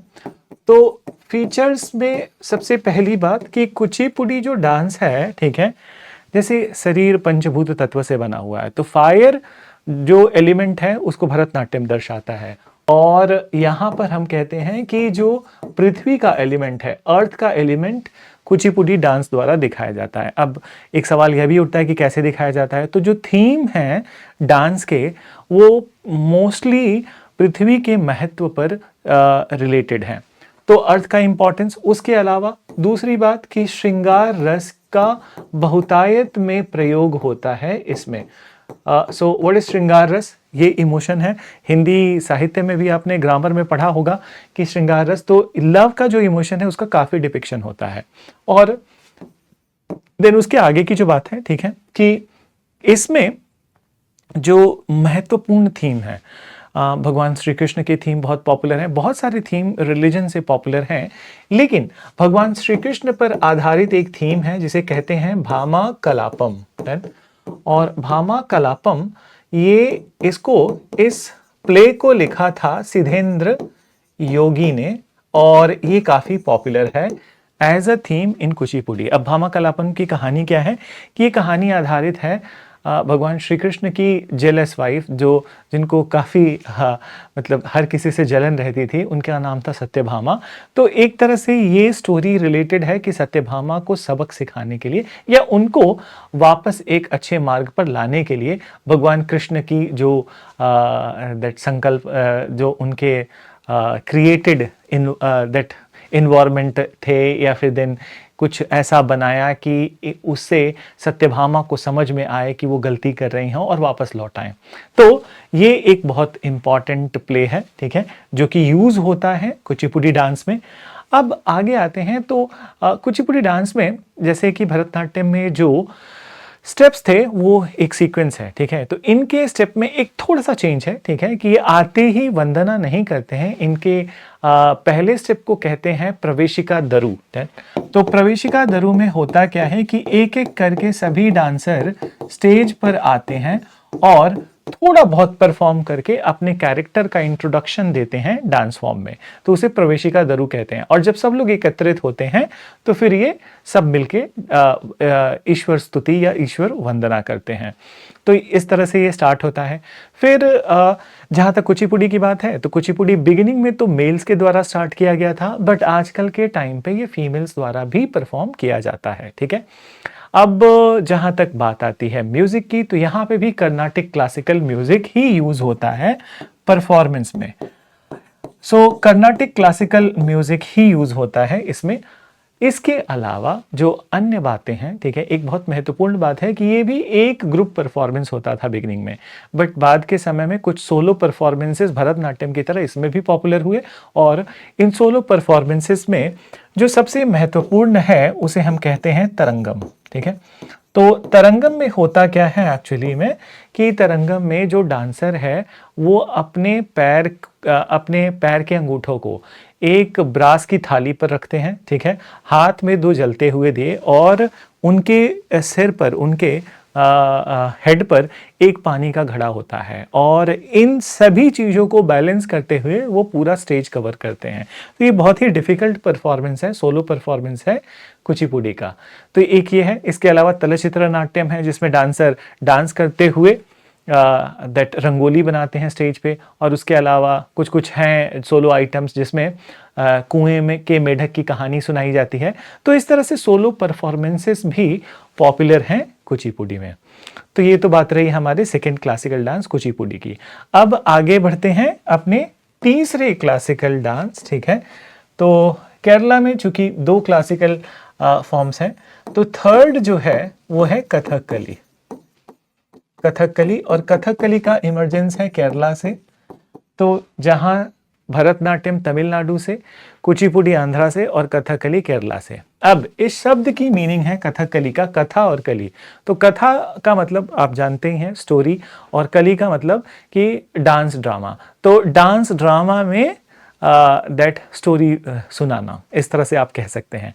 जहां तक बात आती है इस डांस फॉर्म के इमर्जेंस की, तो बिगिनिंग में ये थिएटर का पार्ट था। आम बोलचाल की भाषा में गांव में कहा जाता है कि ड्रामा होता है। तो ड्रामा इज व्हाट, ठीक है, कि ड्रामा क्या है कि वो एक प्ले है। रामलीला भी एक ड्रामा हो गया जो 9 दिन में किया जा रहा है। ठीक है, तो इस तरह से कि जो कुछ ड्रामास थे केरला में जो पॉपुलर थे, ये पहले उसके अंदर परफॉर्म होता था और बाद में ये ड्रामा से अलग भी परफॉर्म होने लगा। तो कुछ जो ड्रामा थे या थिएटर थे केरला के जिनमें ये परफॉर्म होता था, उनके नाम मैं लिख रहा हूं। रामनाथम, कृष्णात्तम, कुदियात्तम एंड चकियारकुथु। ठीक है, तो ये थिएटर्स का नाम है। ठीक है, इन थिएटर्स के अंदर नॉर्मल प्ले के अलावा डांस परफॉर्मेंस भी होता था। ठीक है, तो कथकली इसका पार्ट था, बट बाद के समय में ये एक सेपरेट परफॉर्मेंस भी हो गया।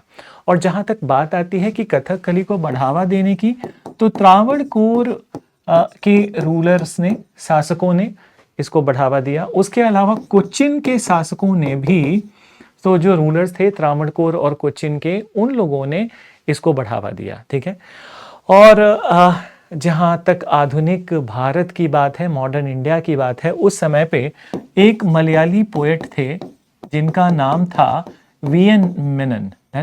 तो वीएन मेनन साहब ने भी इसको पॉपुलर प्रसारित करने में काफी योगदान दिया। तो ये तो बात रही कि इंट्रोडक्टरी पार्ट कथकली की। अब चलते हैं कि फीचर्स क्या हैं। तो जैसा कि हम लोगों ने बाकी डांसेस में देखा है, तो let's have a look eight कि फीचर्स क्या हैं। तो फीचर्स में सबसे पहले कि नंबर 1 मैं कहूंगा कि इस डांस को कहते हैं बैलेड ऑफ ईस्ट।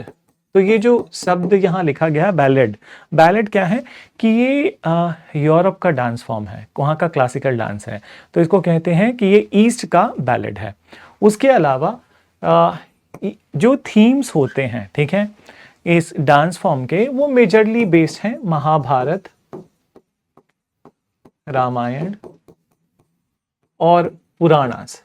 तो महाभारत, रामायण और पुराणों की कहानी पर आधारित इनके थीम होते हैं। और जैसा आप देखोगे कि रामायण, महाभारत, पुराण में क्रक्स ऑफ द स्टोरी क्या है, एसेंस ऑफ द स्टोरी क्या है, वही यहाँ पे एसेंस होता है कि बुरे और अच्छे के बीच में जो हमेशा हर टाइम पर जो फाइट चलती है वो, और उस फाइट में एट द एंड सत्यमेव जयते, सत्य की जीत होती है, अच्छे की जीत होती है। तो यही डिपिक्शन होता है कथकली के परफॉर्मेंस में। फिर अब आगे बढ़े तो कथकली के परफॉर्मेंस में तीसरी बात क्या है कि आई और आईब्रो मूवमेंट, ठीक है। तो आई और आईब्रो का बड़ा ही विस्तृत रूप से इस्तेमाल होता है कथकली परफॉर्मेंस में, और आई और आईब्रोज के through different type of emotions को कन्वे किया जाता है, ठीक है। तो जैसे एक एग्जांपल बोलूंगा आपको कि गुस्सा ही दिखाना है तो त्योरियां चढ़ा लेना, ऐसे तो गुस्सा दिखाना, ठीक है। तो ये एक तरह से आई और आईब्रो से ही आपको कन्वे कर दिया गया। इवन प्यार दिखाना भी, तो बहुत सारे इमोशंस आई एंड आईब्रोज के थ्रू ही कन्वे किए जाते हैं। फिर इसके अलावा जो चौथी इंपॉर्टेंट बात है कि फेशियल मेकअप, ठीक है, बड़ा इंपॉर्टेंट होता है कथकली में।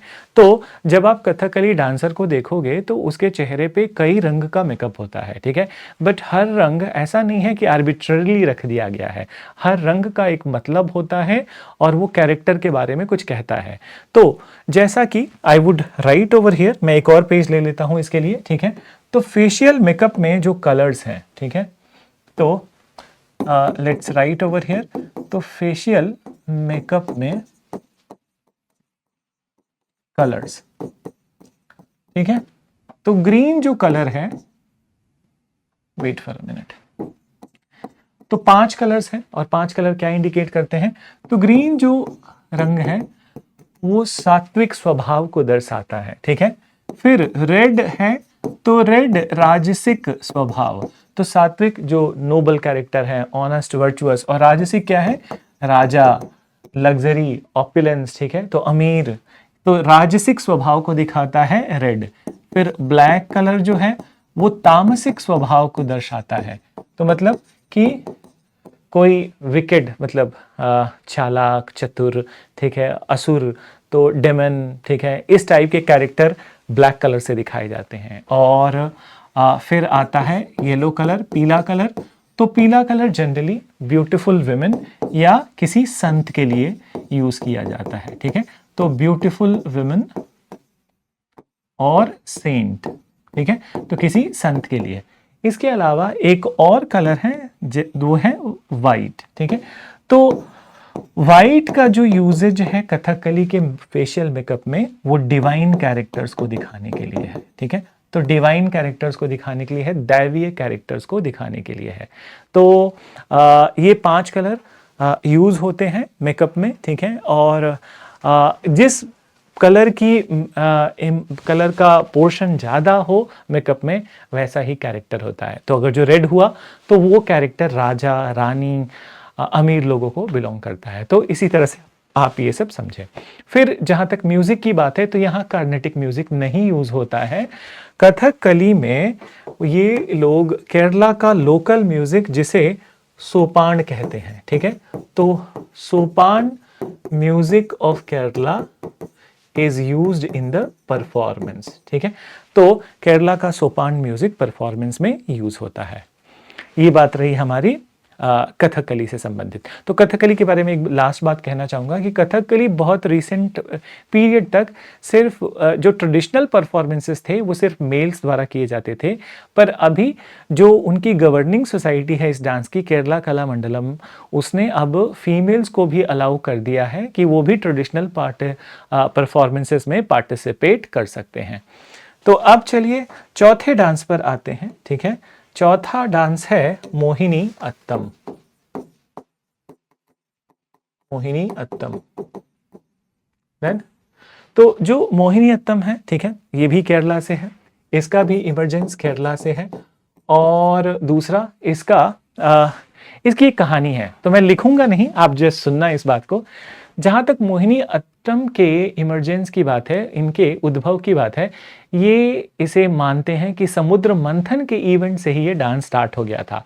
अब समुद्र मंथन की कहानी आपको थोड़ा बहुत पता होगा कि एक बार सभी देवता असुरों से व्यथित होकर भगवान श्री ब्रह्म के पास जाते हैं, उनसे कोई उपाय मांगते हैं। वो कहते हैं कि समुद्र मंथन करो, तुम्हें अमृत का एक घड़ा मिलेगा और इसमें भगवान विष्णु तुम्हारी मदद करेंगे। भगवान विष्णु देवताओं से कहते हैं कि समुद्र मंथन कोई आसान काम नहीं है और इसमें आपको असुरों की भी मदद लेनी होगी, क्योंकि समुद्र को मंथन करने के लिए जो ताकत है वो असुरों के पास है। तो देवता ऑब्वियसली वो थोड़े से डाउटफुल होंगे कि असुर अगर जो ताकतवर हैं तो वो तो अमृत का घड़ा लेकर ही चले जाएंगे। इस पर भगवान विष्णु आश्वासन देते हैं कि आप इस बात की चिंता मत करो, आप उनको लेके आओ।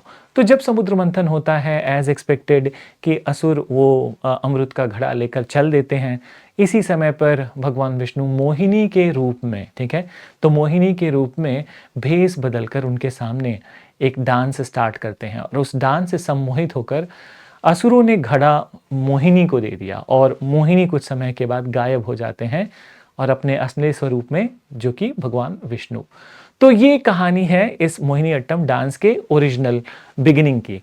पर जहाँ तक बात आती है कि जो हमारा रिकॉर्डेड हिस्ट्री है इस बारे में, तो यहाँ पर भी त्रावणकोर के, जो आपने कथकली में लिखा वो यहाँ पे भी लागू रहेगा। त्रावणकोर के जो रूलर्स थे, जो शासक थे, उन लोगों ने इसको बढ़ावा दिया और मॉडर्न टाइम्स में मोहिनी अट्टम को पॉपुलराइज, प्रसारित करने में एक बार फिर से वीएन मेनन का ही योगदान था, जो कि एक मलयालम भाषा के बहुत प्रसिद्ध कवि थे और उनका टाइमलाइन भी भारत के 1920 से लेके 1950s के बीच में काफ़ी पॉपुलर थे। तो ये बात रही कि इंट्रोडक्टरी चीज़ें मोहिनी अट्टम की। अब फीचर्स को देख लेते हैं। तो जहाँ तक बात आती है फीचर्स की, ठीक है, तो भरतनाट्यम सबसे पुराना डांस है और भरतनाट्यम को जैसा कि हम कहते हैं कि mother of mini dance forms कहा जाता है भरतनाट्यम को। तो कुछ ना कुछ इंस्पिरेशन मोहिनी अट्टम का भरतनाट्यम से है। और क्या है ये? तो पहला कि जो स्टेप्स हैं, ठीक है, तो स्टेप्स, स्टांसेस, ठीक है, भाव भंगिमा, ठीक है, फिर उसके अलावा जो ग्रेस है, ठीक है, डांस का, वो कहीं ना कहीं भरतनाट्यम से इंस्पायर्ड है, ठीक है। तो स्टेप्स हो गए, स्टांसेस हो गए और फिर देन भाव भंगिमा और जो दैट भावपूर्ण प्रदर्शन है वो भरतनाट्यम से इंस्पायर्ड है। दूसरा, जो एनर्जी है इस डांस फॉर्म की कही जाती है वो कथकली से इंस्पायर्ड है, ठीक है। तो एनर्जी जो है वो कथकली से इंस्पायर्ड है, ठीक है। तो ये तो रही पहली बात। दूसरा, जो ये मोहिनी अट्टम डांस है वो एलिमेंट ऑफ स्काई के महत्व को दर्शाता है, ठीक है। तो एलिमेंट ऑफ स्काई भरतनाट्यम में फायर, ठीक है, फिर उसके बाद इन कुचिपुड़ी में मैंने क्या बताया था, अर्थ और कथक, सॉरी एक यहाँ पे एक मिस्टेक हो गया। कथकली में आप नोट डाउन करना, कथकली में स्काई के महत्व को दर्शाया जाता है और यहाँ पे एयर के एलिमेंट को दर्शाया जाता है, ठीक है। तो फिर से आप एक बार याद करो, ठीक है, भरतनाट्यम में फायर, कुचिपुड़ी में अर्थ और इसमें कथकली में स्काई और इसमें एयर के महत्व को दर्शाया जाता है। तीसरी जो बात आती है इस डांस फॉर्म की कि इस डांस फॉर्म के जो स्टेप्स हैं, स्टांसेस हैं, बहुत सिमिलरिटी होती है सी वेव्स की तरह, क्योंकि समुद्र मंथन की स्टोरी से संबंधित है तो सी वेव्स की तरह। उसके अलावा समुद्र के वेव्स की तरह, फिर जैसे कोस्टल एरिया है तो कोस्टल एरिया में जो कोकोनट के ट्रीज़ हैं, ठीक है, और धान के खेत हैं, वो हवा से कभी इधर जाते हैं तो कभी उधर जाते हैं। तो स्टेप्स में भी आप ऐसे स्वेइंग मूवमेंट्स देख सकते हो कि कभी इधर के स्टेप्स तो कभी इधर के स्टेप्स। तो just like I am moving my hand then. तो this is what is one important part of it. फिर इसके अलावा जो एक महत्वपूर्ण फीचर है मोहिनी अट्टम का वो है कॉस्ट्यूम, ठीक है। और कॉस्ट्यूम में ये क्या यूज करते हैं, तो जो केरला की एक ट्रेडिशनल साड़ी है जिसे कहते हैं कसाऊ सिल्क साड़ी। तो कसाऊ सिल्क साड़ी 2 कलर यूज होता है, या तो ऑफ वाइट जिसे आप क्रीम कलर कहते हो, तो ये जो देवता का कैरेक्टर निभाते हैं वो लोग पहनते हैं, और जो असुरों का कैरेक्टर निभाते हैं वो ब्लैक कलर की कसाऊ सिल्क साड़ी पहनते हैं। इसके अलावा जैस्मिन गजरा भी महत्वपूर्ण पार्ट है इनके परफॉर्मेंस का, ठीक है। तो जैस्मिन गजरा भी महत्वपूर्ण पार्ट है इनके परफॉर्मेंस का।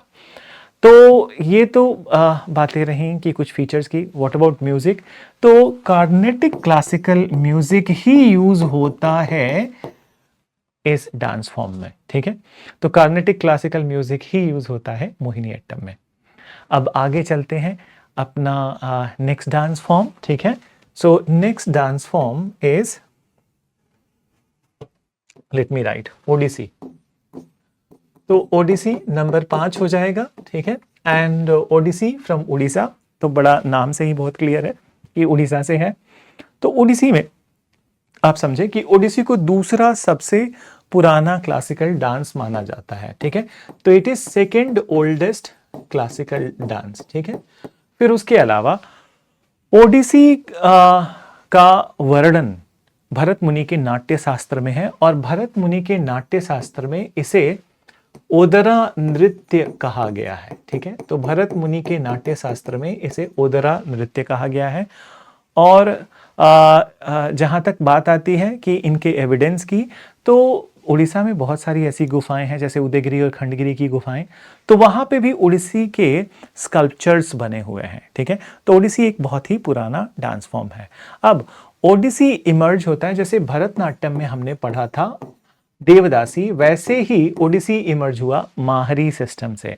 और माहरी सिस्टम क्या है कि जहां देवदासी एक बार शादी, भगवान से शादी होने के बाद उन्हें मंदिर में ही रहना है और वो भगवान की ही सेवा शुश्रूषा में समर्पित हैं, यहाँ डिफरेंस है, ठीक है। माहरी प्रोफेशनल डांसर थे जिनका घर भी है, जिनका घर परिवार भी है, और ये प्रोफेशनली मंदिर में आते थे, डांस करते थे, चले जाते थे, ठीक है। उसका जो भी पेमेंट इनको मिले, तो ये एक प्रोफेशनल सिस्टम था। और माहरी को जो पैट्रोनाइज करते थे वो उड़ीसा के जैन किंग खारवेला थे, ठीक है। तो खारवेला थे, तो इस तरह से इस डांस फॉर्म की उत्पत्ति हुई। और नए टाइम पे कुछ और भी वर्जन्स हैं ओडिसी के, तो हम उसको बात करते हैं नेक्स्ट स्टेप में, ठीक है। तो ये रही ओडिसी के बारे में इंट्रोडक्शन। अब फीचर्स के बारे में देखते हैं, ठीक है। तो ओडिसी डांस फॉर्म को ये रिप्रेजेंट करता है, फीचर्स में पहली बात मैं लिखूंगा कि हम पंचभूत तत्व कंप्लीट करते हैं, तो ये रिप्रेजेंट करता है वाटर को, ठीक है। और ऐसा कहा जाता है कि ओडिसी डांसर अपने बॉडी के कर्व से कोई भी शेप बना सकता है, ठीक है। तो इसीलिए ओडिसी को फ्लूइडिक डांस भी कहते हैं, ठीक है। तो फ्लूइडिक डांस का मतलब हो गया कि पानी को आप गिरा दीजिए, वो कोई भी आकार ले लेगा। तो वैसे ही ओडिसी डांसर अपने शरीर से कोई भी आकार बना सकता है। तो ये एक बहुत ही इंपॉर्टेंट बात है। फिर जहां तक स्टेप्स की बात आती है, तो यहाँ पे भी भरतनाट्यम की तरह ही प्री डिसाइडेड स्टेप्स हैं और वैसी ही सिमिलरिटी है, बस नाम अलग है। तो जो प्रथम स्टेप है इसमें उसे कहा जाता है मंगलाचरणम, और मंगलाचरणम में आप एकदम आसानी से प्रिडिक्ट कर सकते हैं क्या होता है कि डांसर स्टेज पे आएंगे और वो ईश्वर वंदना करते हैं, पृथ्वी माता को प्रणाम करते हैं, भगवान की स्तुति करते हैं और उनका आशीर्वाद मांगते हैं। और जो अंतिम स्टेप होता है इनका, उसे मोक्ष कहते हैं। तो मोक्ष में क्या होता है?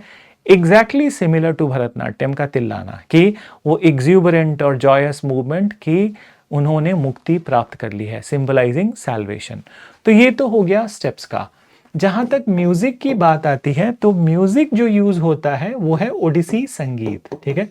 तो ओडिसी संगीत यूज होता है।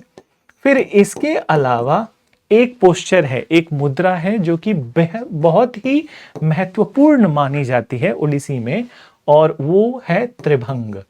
सो त्रिभंग क्या है कि त्रिभंग को कहा जाता है कि ट्राइबेंट पोजीशन ऑफ द बॉडी। ट्राइबेंट का मतलब कि बॉडी 3 जगह पे अलग अलग डायरेक्शन में डिफ्लेक्टेड है। तो ये 3 जगहें हैं। ट्राइबेंट पोजीशन जो है, एक नेक पर, फिर दूसरा टॉर्सो कमर, और तीसरा नी, ठीक है, तो घुटने के पास। तो if neck is on deflected on this side, कमर would be on this side, then and so neck this side, कमर दिस साइड, घुटना दिस साइड, ठीक है। तो ऐसा होता है। तो this is what is called as की ट्राइडेंट पोजिशन। और थीम्स की बात करें तो थीम्स में वैसे तो हिंदू रिलीजियस थीम, जैन धर्म के थीम यूज होते हैं ओडिसी में, बट जो कि पॉपुलर थीम है वो दो हैं, विचित्र रामायण, ठीक है, तो इसका प्रदर्शन किया जाता है डांस में, और उसके अलावा जयदेव की किताब गीत गोविंद, ठीक है, तो गीत गोविंद से भी थीम लिया जाता है ओडिसी डांस में। अब मैं बिगिनिंग में आपको एक चीज बता रहा था कि कुछ नए वर्जन्स भी हैं ओडिसी के। तो एक वर्जन है ओडिसी का जिसको हम कहते हैं गोतीपुआ। सो गोतीपुआ क्या है कि आपने जिम्नास्ट सुना होगा, तो जिम्नास्टिक्स में लोग जंपिंग करते हैं, लीपिंग करते हैं, फ्रॉगिंग करते हैं, कूदते फांदते हैं। तो ये गोतीपुआ जो ओडिसी है, इसमें 14 साल से कम उम्र के लड़के, ठीक है, जो लड़कियों की तरह सज धज के तैयार होते हैं, पर वो लीपिंग, जंपिंग, फ्रॉगिंग करते हैं। जिम्नास्टिक के टाइप का डांस होता है, बड़ा ही इंचेंटिंग होता है।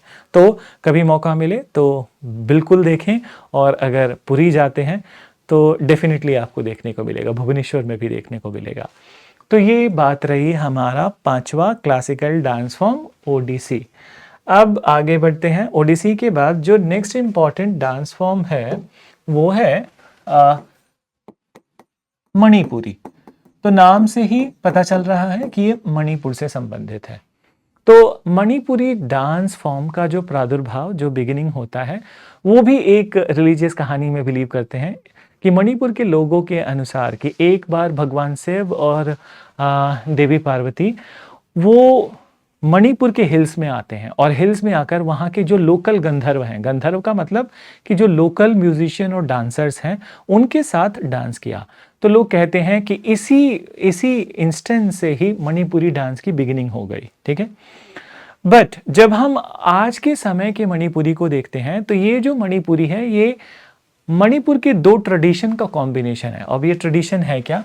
तो एक डांस है जो वहां का लोकल फोक डांस है, लई हैरोबा डांस, और दूसरा तो ये लई हैरोबा डांस है जो वहां का एक फोक डांस है, और उसके अलावा एक और डांस है मणिपुर का जिसको कहते हैं थंगता। तो ये मार्शल डांस है। मार्शल डांस का मतलब कि जो डिफेंस का डांस होता है, ठीक है। तो ये दोनों डांस मणिपुर में प्रचलित थे, और इन्हीं दोनों को कंबाइन करके, इनके स्टेप्स को कंबाइन करके आज का मणिपुरी बना हुआ है, ठीक है। तो ये एक यूनिक डांस फॉर्म है। अब एक परेशानी आई मणिपुरी के सामने जब ब्रिटिश राज भारत में था, तो उस समय यह डांस फॉर्म गुमनामी के अंधेरे में चला गया, और इसी समय पर रविंद्रनाथ टैगोर एक डिवाइन बीइंग की तरह आते हैं, और उन्होंने इस डांस फॉर्म को वापस से रिवाइव किया। तो रविंद्रनाथ टैगोर ने क्या किया कि इस डांस फॉर्म को उन्होंने अपने द्वारा स्थापित विश्व भारती यूनिवर्सिटी शांति निकेतन के करिकुलम में सम्मिलित किया, और एक बार फिर से इस डांस फॉर्म का रिवाइवल हो गया। तो ये तो इंट्रोडक्टरी बातें हुई इस डांस फॉर्म से। Let's talk about the features, ठीक है। तो जो फीचर्स हैं मणिपुरी के, सबसे पहले, ठीक है, कि पहली बात एब्सेंस ऑफ मुखा अभिनय, ठीक है।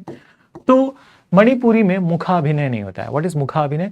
कि जैसे फेशियल एक्सप्रेशन है, ठीक है, जेस्चर्स हैं, ये सब फेशियल जेस्चर्स नहीं, एक्सप्रेशंस नहीं हो सकते, क्योंकि डांसर्स का चेहरा ढका होता है, उनका कॉस्ट्यूम ऐसा होता है कि उनका चेहरा ढका होता है, और वो कुछ करे भी तो पता नहीं चलेगा, तो मुखा अभिनय की जरूरत नहीं होती है।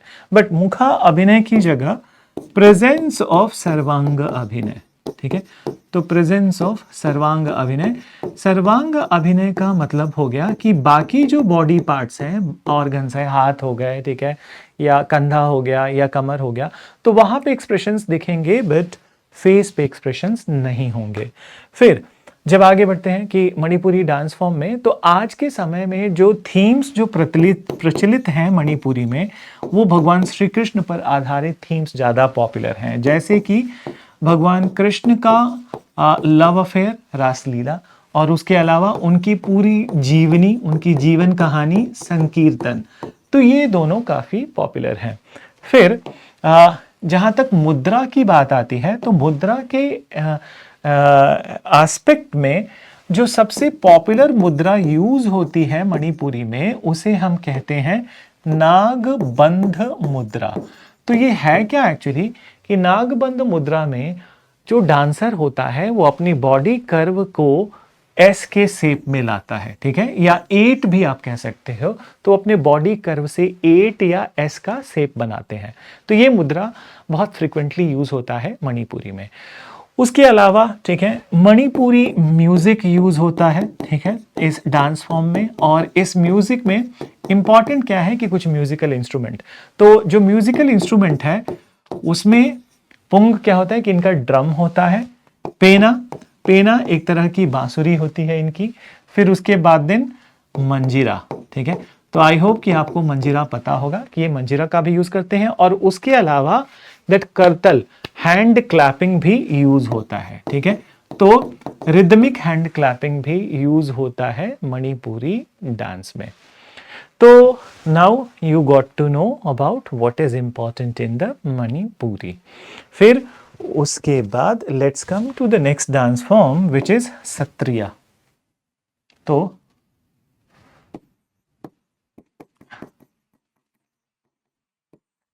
ये डांस फॉर्म इमर्ज हुआ, तो 7th नंबर हम लोग लिख रहे हैं।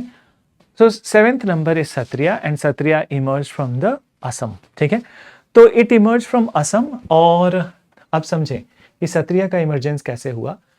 तो असम में जो ब्रह्मपुत्र नदी है उस पे आइलैंड्स होते हैं, रिवराइन आइलैंड्स होते हैं, आपने सुना होगा माजुली आइलैंड एंड, तो ऐसे ही बहुत सारे रिवराइन आइलैंड हैं। तो इन रिवराइन आइलैंड्स में, ब्रह्मपुत्र के जो रिवराइन आइलैंड्स हैं उसमें सतर नाम से भगवान विष्णु की मोनेस्ट्रीज होती थी, ठीक है। तो वैष्णवाइट मोनेस्ट्रीज को बोलेंगे, ठीक है। तो लेट मी राइट, तो सतर क्या था कि सतर was a Vaishnavite monastery and Vaishnavite का मतलब भगवान विष्णु से संबंधित मोनेस्ट्री। तो ऐसे ही एक भक्ति संत थे असम से, जो कि बहुत ही प्रचलित पॉपुलर हैं असम में, जिनका नाम है महापुरुष शंकर देव। तो शंकर देव एक सतर के हेड थे, ठीक है। तो वो एक सतर के हेड थे और इन्होंने क्या किया कि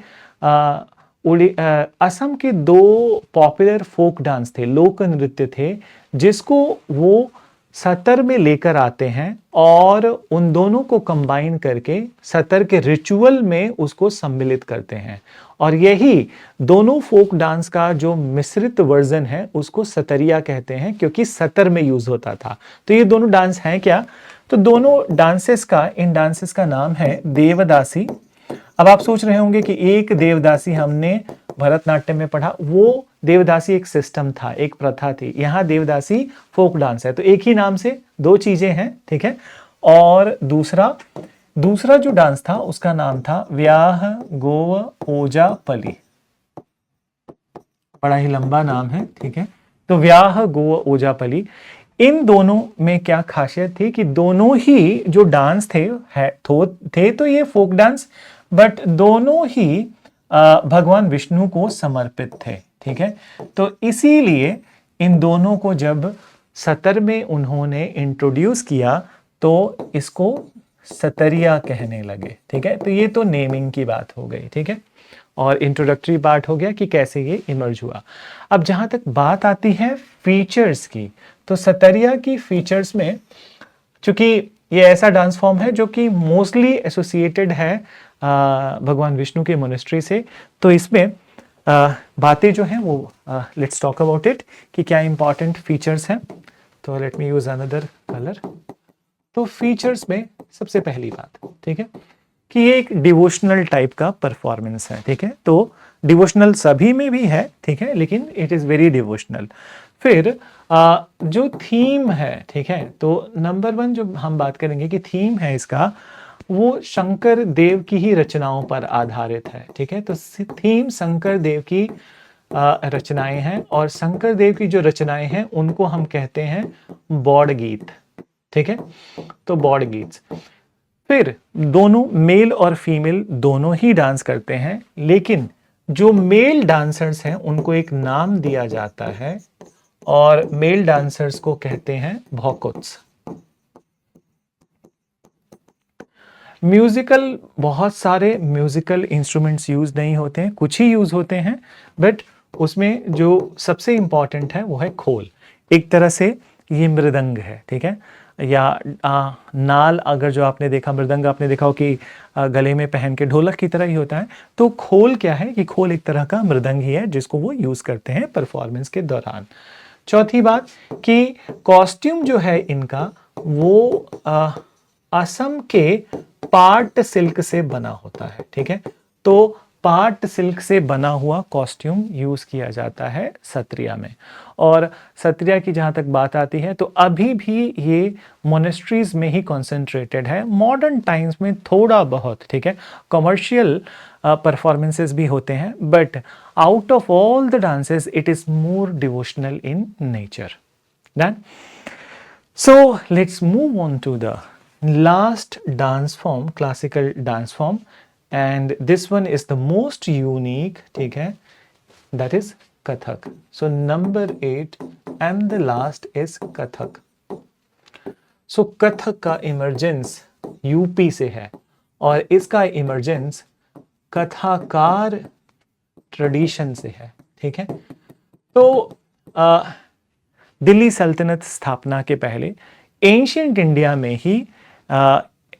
इंडिया में ही कथक डांस प्रारंभ हो चुका था। कहाँ पे? तो ब्रज और अवध के एरिया में, और इसको कहा जाता है कि कथाकार ट्रेडिशन से स्टार्ट हुआ। तो कथाकार ट्रेडिशन है क्या कि स्टोरी टेलिंग ट्रेडिशन, कथा कहने की ट्रेडिशन। सो कौन सी कथा कही जाती थी? तो जनरली उस समय पे ब्रज से अवध के बीच में दो ही कथाएं हैं जो काफी पॉपुलर है, महाभारत और रामायण, और उनके विभिन्न विभिन्न अध्याय। तो लोग क्या करते थे उस समय पे कि ना सिर्फ महाभारत और रामायण से कथा सुनाते थे, बट उस पे परफॉर्म भी करते थे, डांस भी करते थे। ठीक है, एक रिलीजियस नेचर में। तो इस तरह से कथक का प्रादुर्भाव हुआ। बट ऐसा कहा जाता है, कहा नहीं, ऐसा देखा गया है, ठीक है, ये कहना उचित होगा कि जब मुगल शासन प्रारंभ होता है तो कथक को एक नई उड़ान मिल गई, और उड़ान मिल गई, उन्होंने ना सिर्फ इसको पैट्रोनाइज किया, बट अब कथक जो पहले टेम्पल्स में परफॉर्म होता था अब वो कोर्ट में परफॉर्म होने लगा। और मोर ओवर कि कोर्ट में जब परफॉर्म होने लगा, मुगल ने इसको बढ़ावा दिया, तो मुगल शासकों ने जब बढ़ावा दिया तो पर्शियन इन्फ्लुएंस, फारसी इन्फ्लुएंस भी कथक में आ गया। तो कथक एकमात्र क्लासिकल डांस है भारत का जिसमें फारसी इन्फ्लुएंस भी है, यानी कि बाहर का प्रभाव भी है। तो हम धीरे धीरे फीचर्स में देखते हैं कि वो प्रभाव है क्या। तो स्टार्ट करते हैं बिगिनिंग से। तो कथक के जो फीचर्स हैं, कथक के फीचर्स में तो कभी कभी मुझे भी कंफ्यूजन होता है कि कहाँ से स्टार्ट करूं, बिकॉज इतना कुछ कहने को होता है, बताने को होता है कि ये लगता है कि क्या प्रायोरिटाइज करूं। तो बहुत ही यूनिक डांस फॉर्म है। अब सबसे पहले यूनिकनेस की ही बात करेंगे। तो पहला ये है, ठीक है, कि no bent position in Kathak. अब इसको मैं समझाना चाहूंगा आपको कि no bent position in Kathak. Bent position का मतलब क्या होता है कि बाकी सभी डांस फॉर्म में जब आप डांसर को देखोगे तो उनके पैर के जो तलवे होते हैं, ठीक है, तो let me use this with my pen, ठीक है, तो समझिए ये डांस फ्लोर है, ये डांस फ्लोर है, ठीक है, और पैर, तो जब वो अपने अंगूठे पे ऐसे करके नाचते हैं तो इसको बेंट पोजीशन कहते हैं, ठीक है। तो सभी डांस में बेंट पोजीशन होता है, बट कथक में कभी बेंट पोजीशन नहीं होता है। जो ये पैर का अगर ये तलवा है और ये डांस फ्लोर है तो पूरा फुल फुट कांटेक्ट होता है डांस फ्लोर से। तो कथक में no bent position, full foot contact, full foot contact with dance floor. तो full foot contact with dance floor किया जाता है। फिर डांसर जनरली क्या होता है कि वो घुंघरू पहनते हैं पैरों में, और घुंघरू पहनते हैं, और ये जो फुल फुट कांटेक्ट है डांस फ्लोर से, तो वो थंपिंग करते हैं डांस फ्लोर पे, और थंपिंग से कुछ रिदमिक साउंड निकालते हैं, ठीक है। तो एक बड़ा ही यूनिक फीचर है, that is thumping on dance floor. तो वो थंपिंग करते हैं डांस फ्लोर पे, सो साउंड्स, नए साउंड, रिदमिक साउंड्स निकालने के लिए। तो ये यूनिक स्पेशलिटी है कथक की, जो कि बाकी किसी डांस फॉर्म्स में नहीं है। और पर्शियन तो बोला ही कि पर्शियन इन्फ्लुएंस है, तो पर्शियन इन्फ्लुएंस, ये जो डांस की जो फुल फुट पोजीशन है, ये पर्शियन इन्फ्लुएंस है। इसके अलावा जो पर्शियन इन्फ्लुएंस है वो कथक के कॉस्ट्यूम में है, ठीक है। तो कथक के कॉस्ट्यूम में वैसे तो वैरायटी है, जनरली हम बोलते हैं कि जो कॉस्ट्यूम होता है उसको बोलते हैं अंगरखा, बट अंगरखा के बहुत प्रकार हो सकते हैं। तो जो फीमेल डांसर्स हैं उनके लिए या तो अनारकली सूट होता है, ठीक है, और या फिर लहंगा यूज होता है। तो अनारकली सूट या लहंगा यूज करते हैं, और मेल डांसर्स के लिए, ठीक है, धोती गमछा यूज होता है, या फिर दिन सलवार कमीज यूज होता है अनारकली स्टाइल में, ठीक है। तो सलवार कमीज यूज होता है अनारकली स्टाइल में मेल्स के लिए भी, ठीक है। तो इस तरह से थोड़ी सी विविधता है इनके कॉस्ट्यूम में। अब बात ये आती है कि ये जो दैट सलवार कमीज जो मेल्स के लिए भी यूज होता है, अनारकली सूट जो फीमेल्स के लिए यूज होता है, और लहंगा भी जो यूज होता है, इसका एक पर्पस है। तो कथक डांस फॉर्म में होता क्या है कि डांसर्स जनरली क्या करते हैं कि ये एयर में जंप लेते हैं, थोड़ा सा ऊपर उठते हैं और उसी एयर में टर्न करते हैं। तो जब वो जंप लेके टर्न करते हैं तो ये जो लहंगा हुआ या अनारकली सूट हुआ या जो मेल डांसर्स की कमीज है उसमें घेरे बनते हैं, ठीक है, और वो घेरे बहुत ही खूबसूरत लगते हैं। तो ये एक पार्ट है इसका, ठीक है। दो, ये जो एयर में जंप करके घूमने का पार्ट है, कहते तो इसे चक्कर ही है, ठीक है। तो वो बार बार ऐसे करते हैं, बार बार घूमते रहते हैं, जिसकी वजह से वो बहुत ही खूबसूरत लगता है। तो ये एक स्पेशलिटी हो गई। फिर उसके अलावा अलग बातें क्या है, तो कथक में स्टेप्स का कोई मतलब फिक्स स्टेप्स का कोई रोल नहीं है, ठीक है। और कथक में मोस्टली क्या होता है कि लोग स्टेप्स करते वक्त कभी कभी ना कि उसमें सिंगिंग भी हो जाती है, कभी कभी वो बातचीत भी करते हैं। तो वो बातचीत भी करते हैं ऑडियंसेस से, उनको थोड़ा सा इंगेज रखने के लिए, और कभी कभी सिंगिंग भी कर लेते हैं, ठीक है। तो विभिन्न विभिन्न टाइप के स्टेप होते हैं, ठीक है, कोई फिक्स स्टेप नहीं है।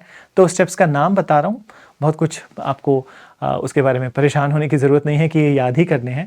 तो जैसे कि कुछ स्टेप्स होते हैं तोड़ा, टुकड़ा, तराना, गत भाव, देन अदाउस, जुगलबंदी। तो ये कुछ कुछ स्टेप्स हैं जिसमें मैं लास्ट आपको मेंशन जरूर करना चाहूँगा कि जो जुगलबंदी है ये यूनिक परफॉर्मेंस है, ठीक है।